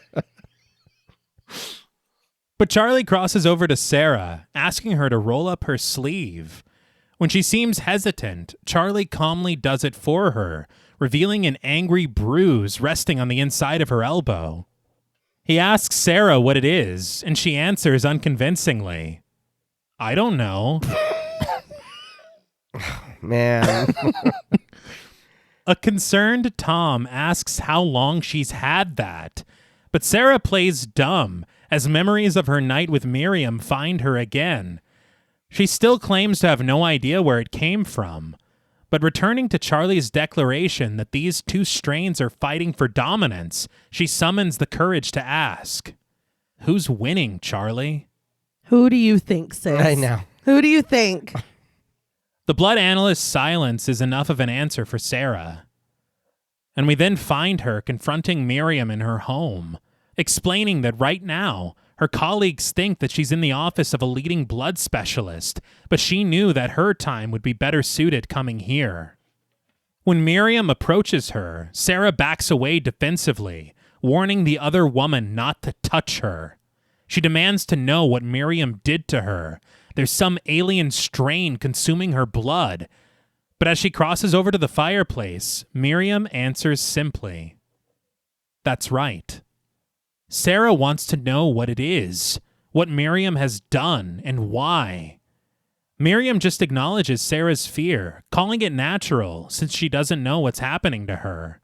But she assures Sarah that there's nothing to be frightened of, as long as she puts her faith in Miriam, give her time, and trust her. Sarah balks at this suggestion. She did trust Miriam, and look what happened. She reveals her bruised arm from which Miriam drank, but Miriam doesn't meet the gravity of the moment, answering, it's a bruise, it'll fade. Come on. This woman's a fucking monster. Yeah. Yeah. I am always trying to support a woman's rights and wrongs. But this time... But this is beyond. Yeah. And again, there was no kind of consent, no kind of, do you want to take this journey with me? Do you want to become one with me? Do you want to, even if she phrased it in a flowery way, there was nothing. Mm-hmm. There was nothing. And now Sarah's got fucking shit in her blood and she can't eat and she's ravenous or whatever. Yeah. You tell me, dude. I have no idea. She's got bird blood in her. Yeah. It's like, what the hell? Yeah. She's a monster. And with John, she promised him and told him Yes, forever and ever. she lied. Forever young, etc. Right. With Sarah, there was none of that. No. And again, I know we had this wonderful afternoon, but I would have liked to know, after we finished both, that Right. I'm probably fucked after this. Right. And Yeah. Not in a good way. I mean, I'm but sure that those 3.5 hours were great, but yeah, not worth after- this. At what No. cost? No. It's like, now that'll stay with me forever. Yeah. Yeah. But this. Sarah seethes that she's going to ask her one more time. What has she done to her? Miriam finally reveals the truth. She's given Sarah something that she never even dared to dream of. Everlasting life. Sarah responds in sarcastic disbelief, but Miriam continues that the blood in Sarah's veins is hers. Sarah has heard enough, knocking over the contents of a nearby desk and charging for Miriam, demanding a straight answer as she grabs her by the shoulders, shaking her. A lock of Miriam's hair tears free and hangs over her left eye as she seizes Sarah by her jacket and lifts her off of her feet, shouting, "Enough!" She slams Sarah against the fireplace and hurls her across the room in slow motion. That was crazy. Yeah. I will say, Tony Scott said that it took 6 takes to get her hair to fall like that. But Miriam crosses over to Sarah, who collects herself, cowering on the floor. Miriam explains that she made a simple incision, and revealing the wound at her own arm, she states simply, "I drew your blood, and you took mine. You belong to me. We belong to each other." Sarah shudders that Miriam is crazy, pulling herself to her feet to make a hasty retreat. But Miriam follows her out of the room, certain that Sarah will be back. She'll be back when the hunger hurts so much that she's lost all reason, and then she'll have to feed, and then she'll need Miriam to show her how. That's so fucked, dude. Yeah. That's so fucked up. But Sarah just continues down the stairs for the exit, repeating, "You're crazy," in a line reading that I think was reused from a second ago. And it's only made funnier because it's the back of her head. Yeah. Miriam watches Sarah go, tending to a small wound at her cheek from their struggle. She drags her finger across it, a drop of blood resting on it, which she promptly licks away. As if we needed any more evidence that she's evil. Yeah. She is evil. But outside, a frantic Sarah attempts to hail a taxi, coming up short twice. I guess this is harder to do when you're a vampire. I don't know. Miriam didn't warn her about that. Saying hailing a taxi, forget about it. Nobody's going to stop for you. Left stranded in the center of the street, Sarah finds her way over to a payphone, dropping a quarter to make a call. She holds the receiver close to her ear, her back to the booth as she shivers with nerves, politely asking to speak to Tom. A tear falling from her eye, Sarah is dismayed to hear that Tom's apparently gone home, especially considering that she says she already tried to reach him there. Defeated, Sarah just rushes off the call. But once the phone hits the hook, it suddenly rings again, Sarah instinctively answering it before hanging it right up. She lifts her head to peer through the clear walls of the booth, discovering Miriam standing there on the street, looking up at her and eyeing her through her black veil with a smile. But a random youth, played by Willem Dafoe, suddenly leans into frame, asking Sarah, "Hey lady, how about it?" What the fuck? Yeah. I couldn't believe it. Fucking Willem Dafoe, Big Dick Goblin. He's the Green Goblin, man. Yes, he is. He's in the Lighthouse as well. And other stuff. You're like, but- whatever. Yeah, whatever. He's Willem Dafoe. Right, Yeah. Yes. So this was his second credited role in a film. Wow. He is 28 years old here. Okay. The wild thing is that the producers specifically told Tony Scott that they did not want him here. They said he looks like one of them.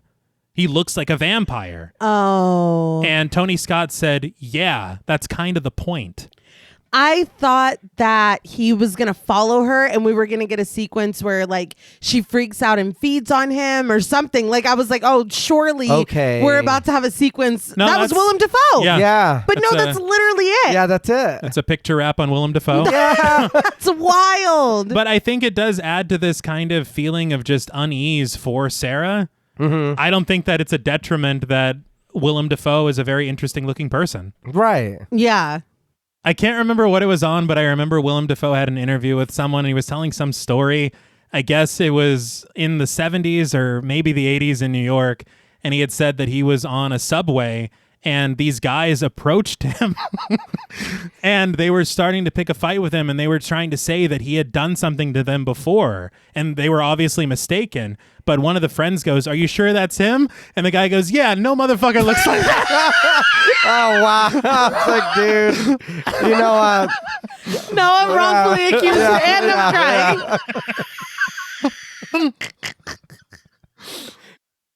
But sweat drips from Sarah's face and she attempts to collect herself as another young man, played by John Pankow, leans in as well, repeating, "Yeah, lady, how about it?"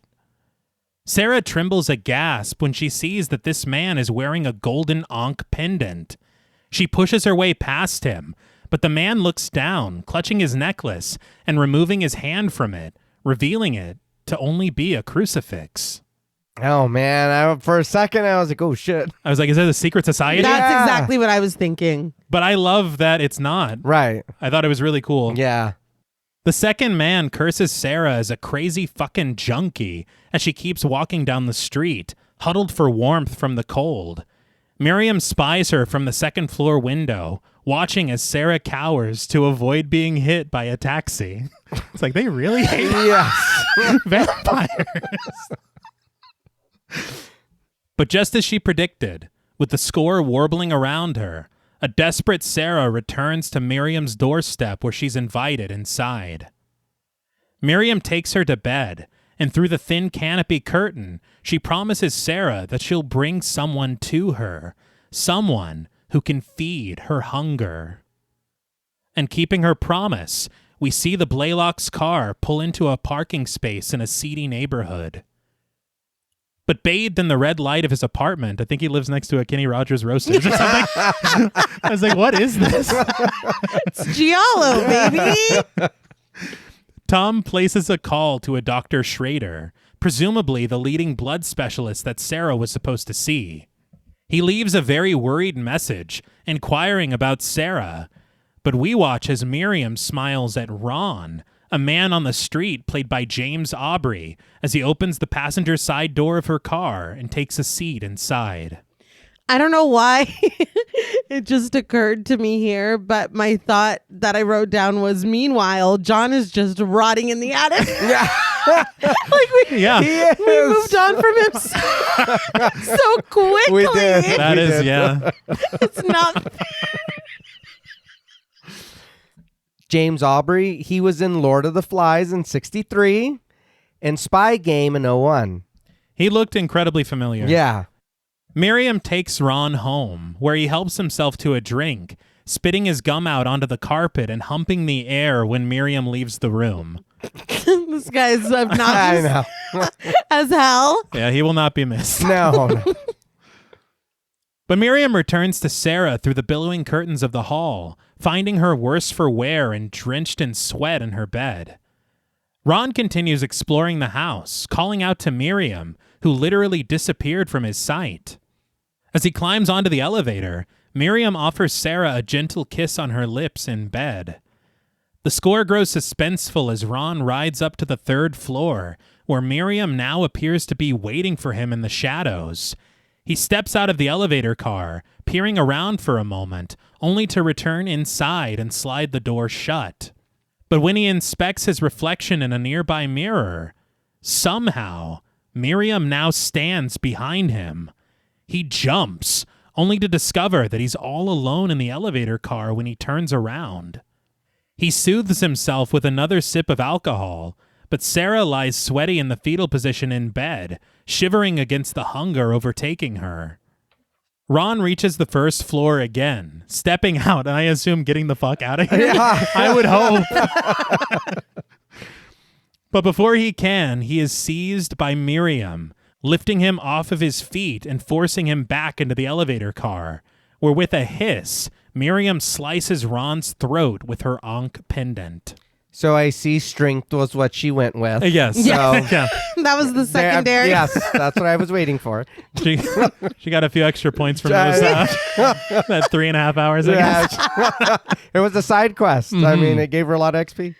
She spent it wisely. Yes. Sarah writhes in the bed, rising weakly from the mattress as she hears what sounds like Miriam's moans of her name echoing through the house. She drags herself over to the staircase, and peering down the stair hole, Sarah finds Miriam feasting upon Ron, his shirt torn open, his body covered in blood, and her mouth coated in crimson. She calls up to Sarah from the lower floor. I was like, I thought this was for me. Yeah. I got hungry. Finding him was ravenous work or whatever. I think. Yeah. But sometime later, a very worried Tom arrives at the doorstep of the Blaylocks' home, pressing the button for the intercom. When Miriam answers, Tom introduces himself, explaining his predicament and his concern for Sarah, who he says he hasn't heard from, but he knows was here yesterday. This is where I was like, huh? Because he's like, I'm looking for my friend Sarah or my friend Dr. Roberts, whatever. Yeah. So I was like, what the hell? Or is he just like, I know y'all are fucking. You know what I mean? I don't want to like Right. give myself away. Okay. Like I can just act like, and then I'll be like, oh, I'm her fucking husband or whatever. But yeah, I was like, what? Why? Well, yeah, I think that does make sense to kind of not. What's the opposite of letting your guard down? Well, I guess Put your walls up? He does want that. Yeah, well, he should give himself away. Yeah. You know what I mean? If she sees Tommy Grand right there. We know we're fucked. God damn it. But Tom apologizes for his intrusion, and the very understanding Miriam Blaylock invites him inside. The pair stand in the foyer, Tom reiterating his understanding that Sarah was just here yesterday and wondering if Miriam has seen her. To Tom's surprise and mine, Miriam answers matter of fact. Yes, she's upstairs. I was like, oh, you're Yeah. done diddly done for it, Yes, dude. yeah. That's it. This seems to be all that Tom needs to hear, breezing past Miriam to stalk his way up the steps, learning that Sarah is on the second floor in the bedroom. When Tom reaches the room, he finds Sarah huddled over on the floor, clutching her stomach and trembling. Tom demands to know what's going on, tending to her and lifting her back onto the bed, discovering that she's burning up when he checks her temperature. But seeing that she's shivering from perceived cold, Tom wraps her in a blanket, holding her close to him. But Sarah shudders a sensual breath, pulling his face to hers in a passionate kiss. But when she senses Miriam watching her from the corridor, Sarah pushes Tom away from her, begging him to go, to get out of here. Tom doesn't understand, reaching for Sarah, shushing her as they struggle against each other until he wrestles her into submission. I know that he's trying to show his concern and to help her, but as they're wrestling, he literally says, "Where you going now, huh?" I know. Sucks, Dude, dude. I don't understand What that. the fuck? What the Yeah. hell was that? I don't know. Yeah. I told you he was an asshole. Come on. Nobody talks to Susan like that. But resonating calm, Sarah rises from Tom's embrace as he offers a soft kiss on her cheek, telling her that he loves her. But with one hand fiddling with the epaulette of his coat, her other hand finds the golden ankh hanging at her neck, tearing it free. The wind howls in the other room, rattling an extravagant chandelier as Miriam waits by the window. And as the camera descends from the decor to hover within the expansive room, Miriam is lost within a memory of ancient Egypt, and we pull back from the gorgeous colors of sunset to find Miriam in her bed, mounting an Egyptian slave played by Wambu, satiating her bloodlust, drinking from a wound at his throat, and rising to bellow a cry from somewhere primal. So I wondered, is this her first lover? I don't know. We do not know. Yeah, I this is a cool little flashback or whatever. Mm-hmm. I think it does just kind of make me just have more questions. That's it. I think it can be inferred because if that's where she got the ankh and she's explaining, did you know it's Egyptian, whatever. If that is kind of the origin of whatever the hell she's got going on. But yeah, I mean, we don't know.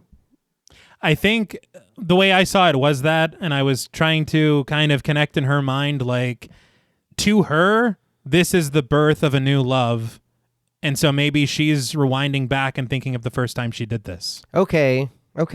I can see that. But I think in turn in that, were you born this way? Did you get it from somebody else? Did somebody teach you this? Are you some kind of god that you, okay, then what? There's just more things for me personally that come up that I'm like, that is interesting. I love stuff like that. But that's all I get.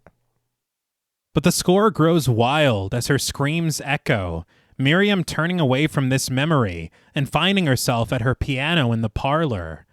As she continues to play, the camera arcs around her, revealing Sarah, who has entered the room through the parlor door, Tom's blood staining her face and her clothes. Miriam asks, "It's not nearly as difficult as you imagined, is it?" Sarah just exhales a laugh as Miriam explains the terms. "You will sleep 6 hours in every 24. You will feed 1 day in 7. And from this moment, you will never grow old, not a minute. You will be young forever." So then that's what it was. Yeah. He wasn't sleeping. Okay. Now, the cause of that, not sleeping, I think can be traced back to Miriam. For sure. Okay. It's her fault somehow. Yeah, no, It's her fault. It is. But as she pours a drink for herself and one for Sarah, she adds that Sarah is part of her now, and she can't let her go. Offering Sarah a drink, she speaks honestly that they are damned to live forever, with no release and no end, and she needs Sarah to share it with her. She says that after a while, Sarah will forget what she once was and will begin to love Miriam as she loves her. They toast their sherry, Sarah caressing Miriam to share a kiss together as Miriam breathes her promise. Forever, forever and ever. Mm-hmm. A choir of angelic voices surround them as they share a passionate kiss. But with Miriam properly distracted in her affections, Sarah suddenly reaches for the ankh at Miriam's neck, unsheathing its small blade and driving it into her own throat. Sarah's blood pours from her mouth and into her last kiss with Miriam as she collapses to the floor with her maker on top of her. Miriam gasps, drawing back and tearing the ankh free from Sarah's throat. She applies pressure to the wound, begging Sarah to stay with her, but Sarah trembles that she can't, and she slips into what appears to be death. I was surprised because I'll be honest, I thought she stabbed Miriam. And then when I seen her, you know what I mean? When I finally figured out it was her, I was like, but she just told you can't die, dude. You're going to fucking stay like this forever now. I loved this because I thought that she was dead and that she did it on her own terms instead of ending up in a dusty ass fucking attic in a box for eternity. Yeah, but isn't it too late? We are already like poked holes in each other's arms and well, perhaps. Perhaps. Well, we have a lot to learn. yeah. Miriam's sobs echo through the manor, the distraught woman carrying another lost lover onto the elevator and up into the attic. But setting Sarah down onto the floor beneath the circle of moonlight, something seems wrong. I couldn't help but be kind of tickled by the idea of the pigeons being like, damn girl already? Yeah. Like she was just up here. I do like this place, though. Yeah, yes, it is me cool. too. Me It's too. beautiful. Yeah. Miriam peers around the room, which suddenly begins to stir and shift, tilt and rumble, and through the thin veil of curtains, the decaying faces of her lovers appear at her through the darkness. John, Lolia, and centuries of other lovers, played by Kent Miller, Fred Yockers, Susan Hunter, James Wasenick, Alan Richards, Hilary Six, and Carol Ann Scott. The cadavers creak to life, lifting themselves up to face Miriam, their rotten flesh silhouetted in the low light as Miriam cries that she loves them all. Their ghoulish hands grab for her, Miriam frightful as the pigeons flutter around her, breaking free from the grasp of her lovers and even bashing one of them to dust. She staggers out into the hall where they continue to pursue her, led by John, who reaches for Miriam, planting a kiss onto her lips as she pulls herself away from his clutches.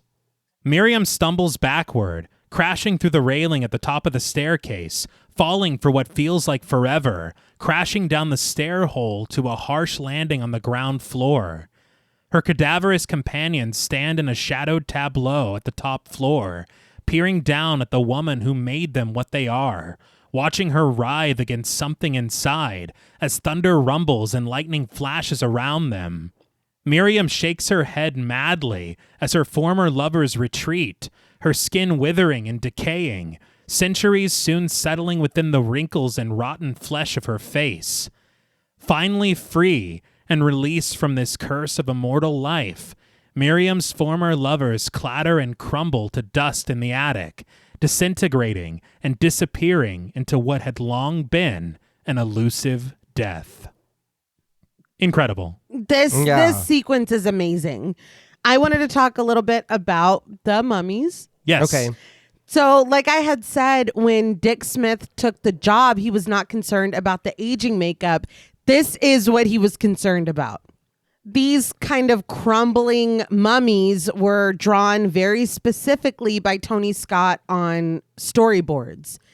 They ended up using life-sized puppets as well as actors in full-bodied costumes, really cleverly edited around whichever they needed at the moment, using the actors for the full body shots and then the crumbling pieces they built for close-ups. For example, there's a couple huddled together in the corner. They made a statue of the man with the section built into his chest set to crumble. And then they put the head on a piston to lower into the crumbling section and then rig the face to collapse.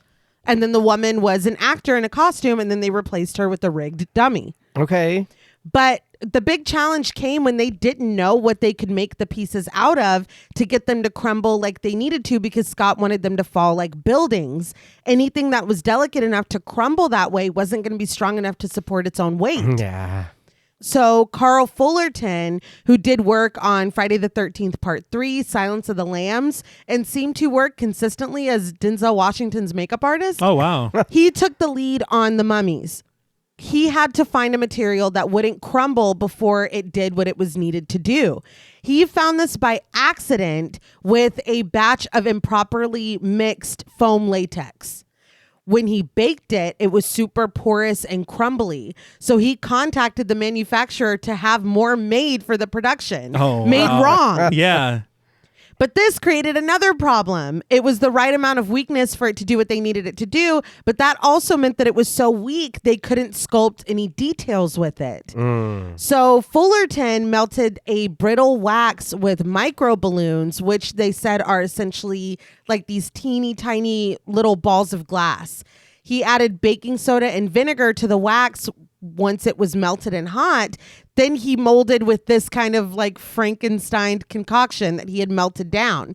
They said that it was so brittle that they had to use special molds because they would crumble being taken out of regular molds. Oh. This is the only way, though, that they were able to achieve any detail work with these builds on this improperly mixed foam latex that they were using.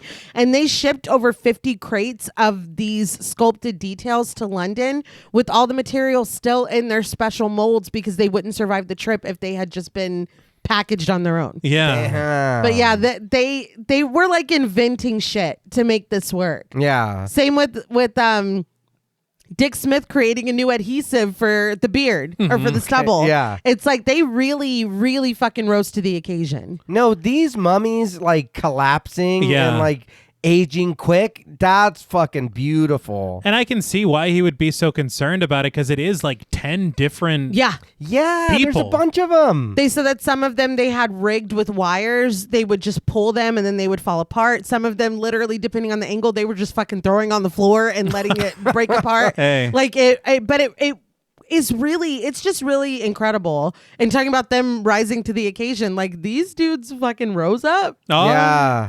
They did. They organized. They said, "No, we're done." Like I appreciated that because, dude, fucking enough is enough. Yeah. And this is the part that did feel very creep show to me. I agree. It felt, you're getting the villains getting their comeuppance. Like the ghouls are taking back control of their own narrative. You know what I mean? Like I appreciated that aspect of it because, I'm thinking I can hold my breath. Yes.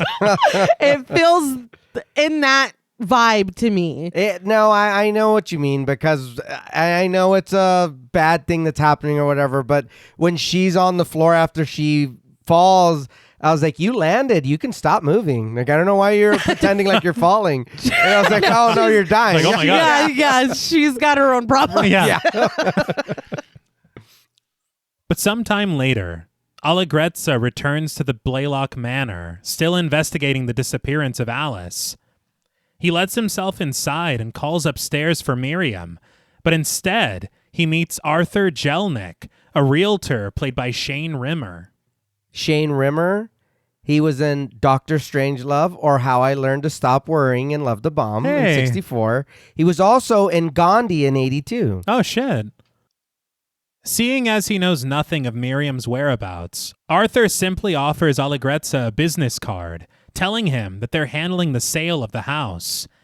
The lieutenant doesn't understand, but the realtor leads him into the parlor, a room once filled with music, but now it sits empty, save for a small pile of dust swept into the center of the room. Arthur explains that to his understanding, the owners are deceased, and whatever profits are left over are going to some kind of research center or clinic in town. And with that, Arthur excuses himself to tend to his clients upstairs, the puzzled investigator stalking around the room as Miriam's piano returns to the space like a memory. But Allegrezza spots something in the pile of discarded debris. A Polaroid. The picture that Alice took of Miriam in the other room. Her youthful beauty frozen forever in the frame of the small photo. But somewhere, in a European city, a young man and woman played by Philip Sayer and Sophie Ward occupy a living room, silhouetted by the pale blue evening. We see a small violin case resting on a marble coffee table, a cello resting on its stand, and Miriam's piano parked next to it by the balcony. But through the curtains stands Sarah. She smiles at the young woman, offering her a tender kiss on the lips, collecting herself and returning to her perch at the balcony. But somewhere distant, within a tarp-covered coffin, Miriam's cries echo around its wooden walls. But Sarah gazes out into this new city, this new immortal life, as the camera pulls back to survey the skyline, and the credits roll. So, what did you guys think of The Hunger? But before we get to that, I would just like to say, this ending with Sarah on this balcony, that was studio interference. Good, because Okay. I don't like it. No, not at all. It was supposed to end the way that it ended, I believe, with him picking up that Polaroid. Yeah. But the studio wanted the possibility for a sequel. Why? This isn't a sequel. No, kind of- No, it's not. not. It's not. I think that thematically it does work better if Sarah dies. Yes. But I am also glad to see Susan Sarandon again. I mean, we're all glad to see Susan Sarandon, but that defeats her entire purpose of her sacrifice. Yeah. No, it To does. end all of this. Yeah. It does. So yeah, I was like, what the hell? We watched you die. Yeah. Maybe. She's like, psych. I had a lot of fun talking about the movie with you guys. I think that some questions were answered, but more questions arose by talking about certain things. The makeup effects and the way the movie is shot, top notch. Like I'll be honest, completely top notch. A lot of it, I'm like, God damn, that's so pretty. You know what I mean? Or like everything is very, very tasteful. Like super, like wow, like I should have champagne in my hand or something and a monocle or some shit while I'm watching this. But I this is not for me. Like this is again 1000% not for me. Some of the story again, I'm just confused. You know what I mean? I'm just confused about this vampire, not vampire type thing. This love, when I stop loving you or when you don't sleep anymore. Like I get it. For me, it doesn't work. I didn't enjoy that. I think that if we would have had maybe a little more development with them, maybe I probably would have cared a little more, but like, there's nothing really for me to like about Miriam or Sarah. Like I do get what they're doing, and again, everything when they're interacting, they're seen together, all that's very beautiful. But other than that, I'm like, I don't believe you're obsessed with this lady. I don't like. I just and David Bowie, man, I would have loved a lot more of that. Him being there, I'm gonna be honest. I know Susan Sarandon's there, but seeing David Bowie, I'm like, your main character. I'm following you or your story or I'm whatever. And when it didn't happen, I'm gonna be honest, I was a little bummed, and I was like, oh, all right, like that's just it. We're just over. And some of the explanations, I know we get the flashbacks of how old it is and this and that, but again, to me, it raises more questions. And then it does feel like a little bit of we're adding these, like I said, we're adding these rules as we go, or we're adding things to be convenient. Now she's super strong. It's like, dude, I get what's happening here, but at the same time, I don't. So, I'll be honest though, I'm very, very happy that I got to experience this movie and watch it. That is one thing I will say. This is a fucking like beautiful thing to look at. It's a great on the eyes. Other than that, for me, I really didn't enjoy myself too much. I agree that I'm glad I watched this as well. This is not, you talked to about like this film's reputation and all that. This was not on my radar at all. Like I really didn't know anything about. I'm sure I knew the title like in passing. I really didn't know anything about it. So I'm glad that this is something that I have seen now. I think that it is, like you were saying, John Paul, it's a beautiful film. I think the performances are really good. I think the makeup is sublime. It's incredible. My issue again is with the maybe partly the runtime. I just want more time. I just want more of John and Miriam to see what that shift is. I know we get these little like snippets of memory of them playing music together or kissing or whatever, but I just would like to see them maybe now, more than just picking up this couple and killing them, what their love for each other looked like before Miriam suddenly got bored of him or whatever the hell was happening. Yeah. And now that we've gone over the ending, I don't like it. I know you said that it was imposed upon him, but I was like, damn, why couldn't we have just ended it?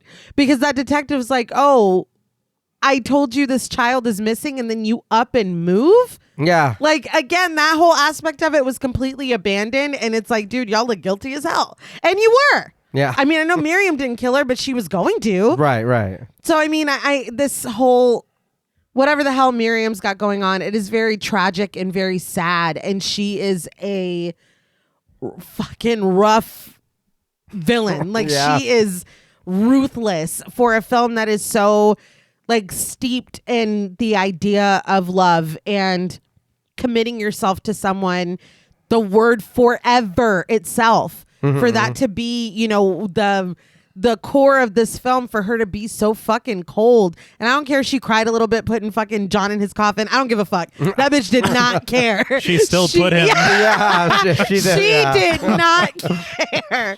So yeah, I mean, it's rough. I am glad that I experienced it, and I did enjoy it. I know it wasn't really for you, but I did like it a lot.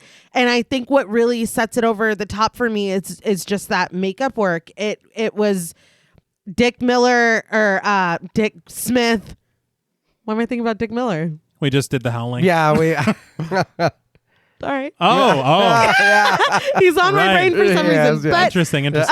Dick Smith worked magic, and it seems like on everybody's part, it seemed like there were some difficulties, be it with the studio or be it, you know, to hear Dick Smith tell it, maybe with the director a little bit, but everybody was operating kind of under one constraint or another, be it the time, be it the money, whatever. And they did really make something beautiful. I think that's why it just irks me a little bit that the execution of this story and kind of what this story really fully is not realized in a way that is satisfying to me. Okay. But it's still a beautiful film, and I did still like it a lot. I just have, you know, a couple gripes. Yeah. And I can understand that. I think my thing is when I see these flashbacks and see all these memories that John is returning to in such a tragic way, for me, I feel like that's enough to kind of infer history and how things once were. It's like joining a story in progress, and I don't really have a problem doing that. I get that. It just makes me wonder, is she loves so intensely that it burns out and she gets bored? Or is she always kind of this like aloof, you know, I would like to see more of how she is when things first start. Because even with Sarah, it was very passionate. And then she's like, look, you got to fucking sleep this much. You got to eat this much. Like, it just got very clinical and very like, okay, these are the rules pretty quickly. I think it's clinical only because it's like, these are the things you have to do so we can have our forever. Yeah, but I think, too, that would go hand in hand with if we seen how they loved a little more, if it was deeply, instead of those few little parts. If everything's always happy, then what the fuck do you get bored of them? You know, forever, we're supposed to be together forever if it's always happy. If they do have some kind of back and forth, or there's some kind of something of them, okay, we're going to overcome this for 500 years or whatever together, and we're just us, then something breaks them up, I would probably care a little more. I think that Miriam's just a very complicated character. I think that a lot can be gleaned from how we saw her relationship deteriorate with John in favor of this new thing with Sarah. I think that it could be that she thinks that she wants forever until she doesn't. Okay. And she's also very territorial and very possessive because she's like, you're not gone. I still have you. Yeah. But I need this new thing now. So I just feel like she's evil. She's Yeah. evil. She's a terrible monster. Yeah. But what an interesting character. Yeah. And played very well by Catherine Deneuve. Oh, yeah. True, yeah. But I think that it's difficult because I often complain when things are over-explained to me. So to experience a story where a lot of things are pretty understated, Yeah. I think that it just feels very refreshing to me. Okay. Because I think in the modern day, we're used to having the story told to us 1,000,000 times. Yes. And broken down piece by piece. Does everyone understand it? So this is why we're doing this. Okay, I'm going to say it again in 20 minutes. Everybody still with me? I'm tired of that. And so to return to this film, I didn't. It was my first time watching. So to watch this film for the first time, Right. it felt like a breath of fresh air to me. Okay. To where it's like, you know what? I will infer what I think is going on, and to me, that's good enough. You know, rather than having everything told to me, I think that we are exploring the lore in small ways, and you're kind of like, God damn. And that is an interesting thing to think. Yeah. How fucking old is Miriam? Yeah. To me, that there is something more interesting than that, than her being like, I am 5,000. True, yeah. You know, so I think that I don't know if maybe it's just a matter of modern things that are just kind of annoying me in a way, Mm-hmm. that seeing something done this way that is interesting and different, I feel like I want to give more praise for that. Okay. But we can slide into ratings. Okay. I feel like this film for me is just such a beautiful thing to witness. Mm-hmm. As you said, the way that it's shot, the way they use the music. I think that there are just so many moments that are kind of indelible and that will stay with you. Mm-hmm. And it's even small things like when Miriam is walking through the hall on the way to the research center and the way that the light is cast through the blinds for a second. Mm-hmm. You're like, that's gorgeous. Yeah. You know, and everything that goes into small moments like that being realized. Right. It's just very impressive to me. And not enough can be said about the makeup work. Yeah. I literally, I was so blown away, and I wasn't expecting it because nobody ever told me that was a part of this. I Yeah. never knew Yeah. that it was even a thing to look out for. Mm-hmm. When you watch The Fly, everybody's like, hey, you know, or The Thing, it's like, hey, you know. Right. Right. But this, nobody even mentioned it. yeah. So it was like, wow, this is wild. Mm-hmm. And that sequence in the clinic of just watching him age and age and age. Yeah. And then juxtaposed with that incredible work with that stop motion monkey deteriorating. Mm-hmm. Very impressive. Yep. But I think my thing, because I agree with you 100%, whenever Jules and I watched it together for the first time, I was like, I really miss John. Yeah. I want more David Bowie. But then I think about it and I'm like, well, isn't that the impact that the character left? True. You know, Yeah. which is hard because at the same time, you're like, it would be cool to have 5 more minutes. All right. Just give me a little more. Yeah. And then honestly, you feel like John, where he's begging for more time. Yeah. You're like, yes, please. But I don't know. I think that it works out in a way that there's something to be said about the way that they handle John's character. Yeah. And this whole thing with Alice is just wild to me because that's another thing. I'm so glad that John didn't say anything about it. Mm-hmm. He lowered his head and you can kind of infer why he did it.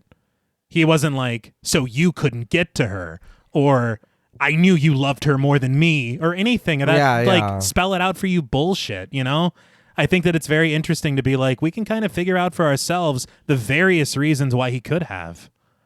Yeah, I just think for me, I can understand that 100%. Uh-huh. I think for me, it's just I don't. Not that I want you to spell it out, but also you not giving me any information and me having to come up with my own backstory is like, well, I kind of just want to see it. I came here to forget using my mind. It's like I just want to watch the movie.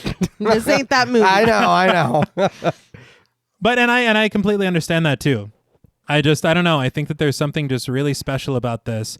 And I was really surprised by it. Yeah. And I think that, honestly, if you were to ask me, I would say it's probably, having seen it 3 times now, at least in my maybe top 5 or top 3 vampire films. Okay. Oh, wow. damn. There's something about it. Maybe it's the atmosphere and the way we move through it, the artistry behind the camera and in front of it. Right. I was just very, very impressed by it. Okay. And I will say, I don't like that thematically, that ending with Susan Sarandon, Sarah Yeah. Roberts, Yeah. sorry, returning at the end. Right. I think that it does work better where that is it, but I do like the idea as well, and I don't know if this was part of the change or anything, but of Miriam suffering the fate that she gave to so many other people. I don't know if that's part or if that wasn't. Right. But I do like that because she does deserve that misery. Right. Okay.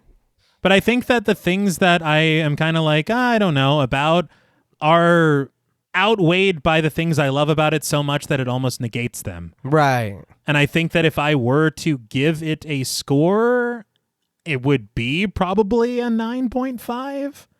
But I don't do that anymore. Right.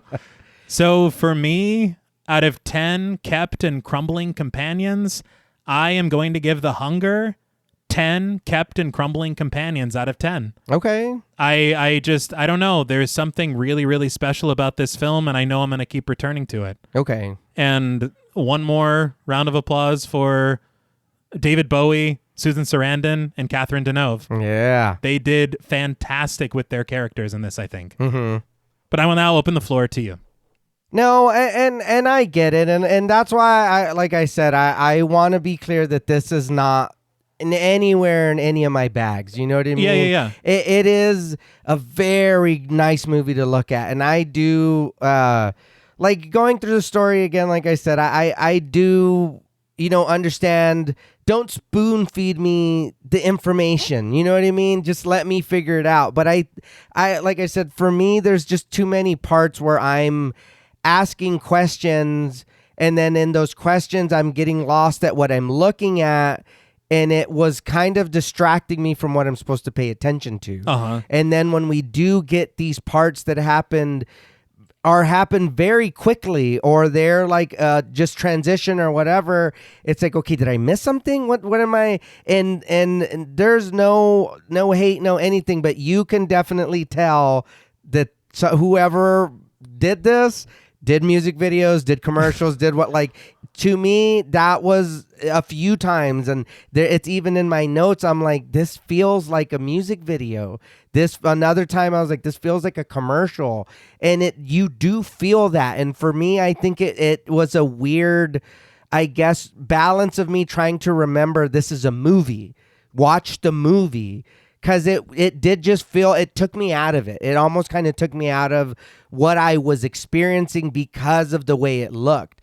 But again, the way it looks is really good. It's super nice. It's fucking beautiful. Everything that they do, like I said, it looks, just like I said earlier and you mentioned, like paintings. It looks like art. Like you can go and this would be displayed somewhere, or they would be on that bed rotating, and that's an art piece. Mm-hmm. That's a set. That's like dude, that's beautiful. Again, though, I'm just like, okay, what is coming out of this? There were certain times when I felt like we were taking a long time for no payoff or to say nothing, just because everything looked really cool and the effects were cool. But again, though, even with whatever complaints I have to say, watch the fucking movie. Yeah. Watch this movie to have it in your back pocket, or to have it in your memory, or even just to be able to say, I seen it. But with all that said, for me, on a scale from 1 to 10, Captain Crumbling Companions, I know it's going to sound low. I'm going to give The Hunger a 4.5 out of 10. This is not for me, right. But I can, again, I understand that. But I also understand a lot of work that went into this. A lot of love, a lot of care, a lot of you know what I mean? Like they paid attention to what they were doing. They did their homework, and this is beautiful. Mm-hmm. But it's not for me. Right. I think I've already been pretty clear about what I did and did not like. I think that, again, it's just the biggest con to me is just the execution of the story. And I wonder, what that original story was, or even what an original screenplay looked like, or whatever. Or the novel. Knowing that it's based off of a novel. What was that? Because I'm sure that there was just more. You know what I mean? It feels like, and maybe that's what it is it just feels like there's something missing, or that there was a piece that didn't make it, or just something, like, I don't know. And again, I don't like that little forced ending either. And this is why it's just wild to look at a film like this and be like, no, because we might want to come back for a sequel. Yeah, like that. It's gross. Wait, so you didn't watch this thinking of the Hunger Cinematic Universe? I didn't, weirdly, I did not. But it just goes to show, I was going to say, especially at this time, because I know the 80s were, they were really, in their heyday for sequels. Right. But it's like, what really has changed? Yeah. Unfortunately, this is not an 80s issue, know? Mm-hmm. But I think that the performances were really great. As I said before, I really love the lighting in this film. I love how kind of like gloomy and blue it is, and how just meticulous the shots are, because you can tell, like you were saying, John Paul, a lot went into this, a lot of very careful planning, and that very much comes through, and I appreciate that. Again, I am an effects girly. That is what shines in this for me. I think that the mummies at the end, it's such a spectacle that you forget the realistic and meticulous work that was done on David Bowie. I mean, you don't forget, but maybe it gets a little overshadowed. It is incredible. It's insane because you can still see him in there. Yeah. And just the gradual progression of it. It's just so... It's incredible. I think that Miriam is a wild fucking character. I think that, I feel really bad for John, but John, whatever his motivation was, he still killed the little girl and we watched him do it. He did. Yeah, so you can only feel so fucking bad for the guy. You know what I mean? Sarah's complicated as well. She did spend the afternoon fucking this lady and then went to dinner with her husband. She did that. That's the thing she did. It's really interesting. And then all the things with the monkeys as well that we kind of abandoned. Yeah, I forgot about that. There's bigger fish to fry. And a random Willem Dafoe. And a random ass Willem Dafoe. This film's got it all. But again, this one is a little bit difficult for me. I did settle on a score and then decide to zhuzh it just a little bit for the effects work because that is something that is my taste. And it really, really, really, really shone. It's late in this movie. Ravenous. Maybe. Perhaps. Yeah, maybe. Perhaps. And so on a scale from 1 to 10, kept and crumbling companions with that little extra zhuzh, despite the narrative problems that I do have, I am giving The Hunger 8 out of 10. Kept and crumbling companions, checks notes. This is an experience. I think that it is really good. It did leave me wanting a little bit more. I definitely can't go to 10, but I'm not for either. Well, that's all from us at Pod Mortem. What would you rate The Hunger and what should we watch next? Let us know on Instagram at the Pod Mortem. Don't forget to follow us on Twitter and like our Stairhole Productions page on Facebook. Be sure to follow each of us on Instagram and Blue Sky at TravisMWH, at Blood and Smoke, and at Juggalo Daddy 84. Thanks again to Original Cinematic for sponsoring this week's episode. Please consider pledging to our Patreon, where you'll gain access to over 300 hours of bonus content, our monthly schedule, our Discord server, and the opportunity to help us decide which films to cover. And if you're looking for Pod Mortem and Stairhole Productions merch, follow the link in our episode notes. Stay tuned until after the music for a special thank you to our Wendigo Getter patrons. And remember, forever is more than a word. With the right partner, it can feel like minutes, but with the wrong one, it will feel like an eternity. Until next time.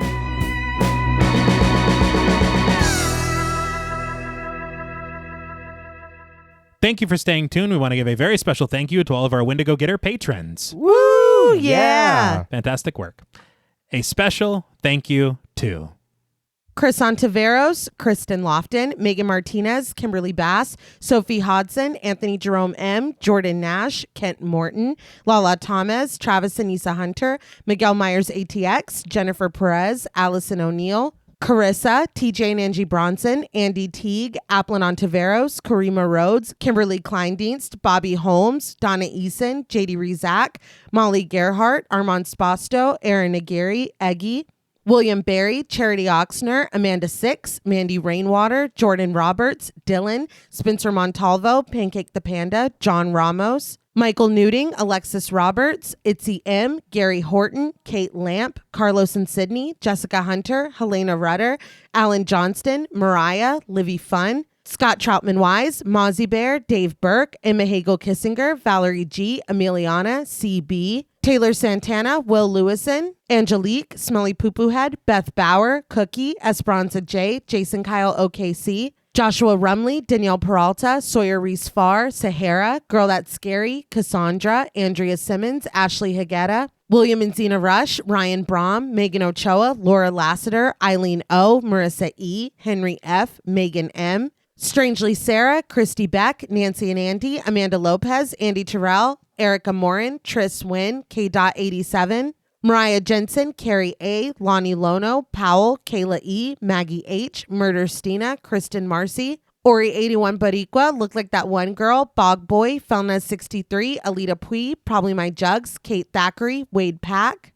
A Lizard, Bay J, Jay Rich, Topher Williams, Elena Metler, Valerie K, Christy Lee Kruger, Professor of Humanities, Laura McCarricker, Naomi, Josh Smith, Autumn Green, Abby Kopp, Crystal 831, Skank Sinatra, Morgan Alexander, Tony Osteen, Julie Fredborg, Rihanna S, Daniel Taylor, Anna Kate, Heather Ortiz, Kim H, August, Jenny May, Old School Cool, Malik Caselli Armstrong, Scarly D, Toya Shea, Katie, Martin Shaw, Star, Tyler J, Cam Davies, Patrick Hoagland, Raven, Wesley Tart, Kristen Jackson, Jacob Nordberg, Samantha, Damian Grant, Half Price Horror, Clemmy, Nisi Nay, Jason X Rules, Aaron Norman, Victoria Smith, Patricia A. Graham, Erasmo Pena, Danielle Wright, Chuck D, Tabitha Thomas, Connie Lingus, Richard Murray, Irene, Sally Slater 52, Jordan McCarthy, Rosalind Harnias, Emily Rance, Amy, Lisa and Kathy, Mike H,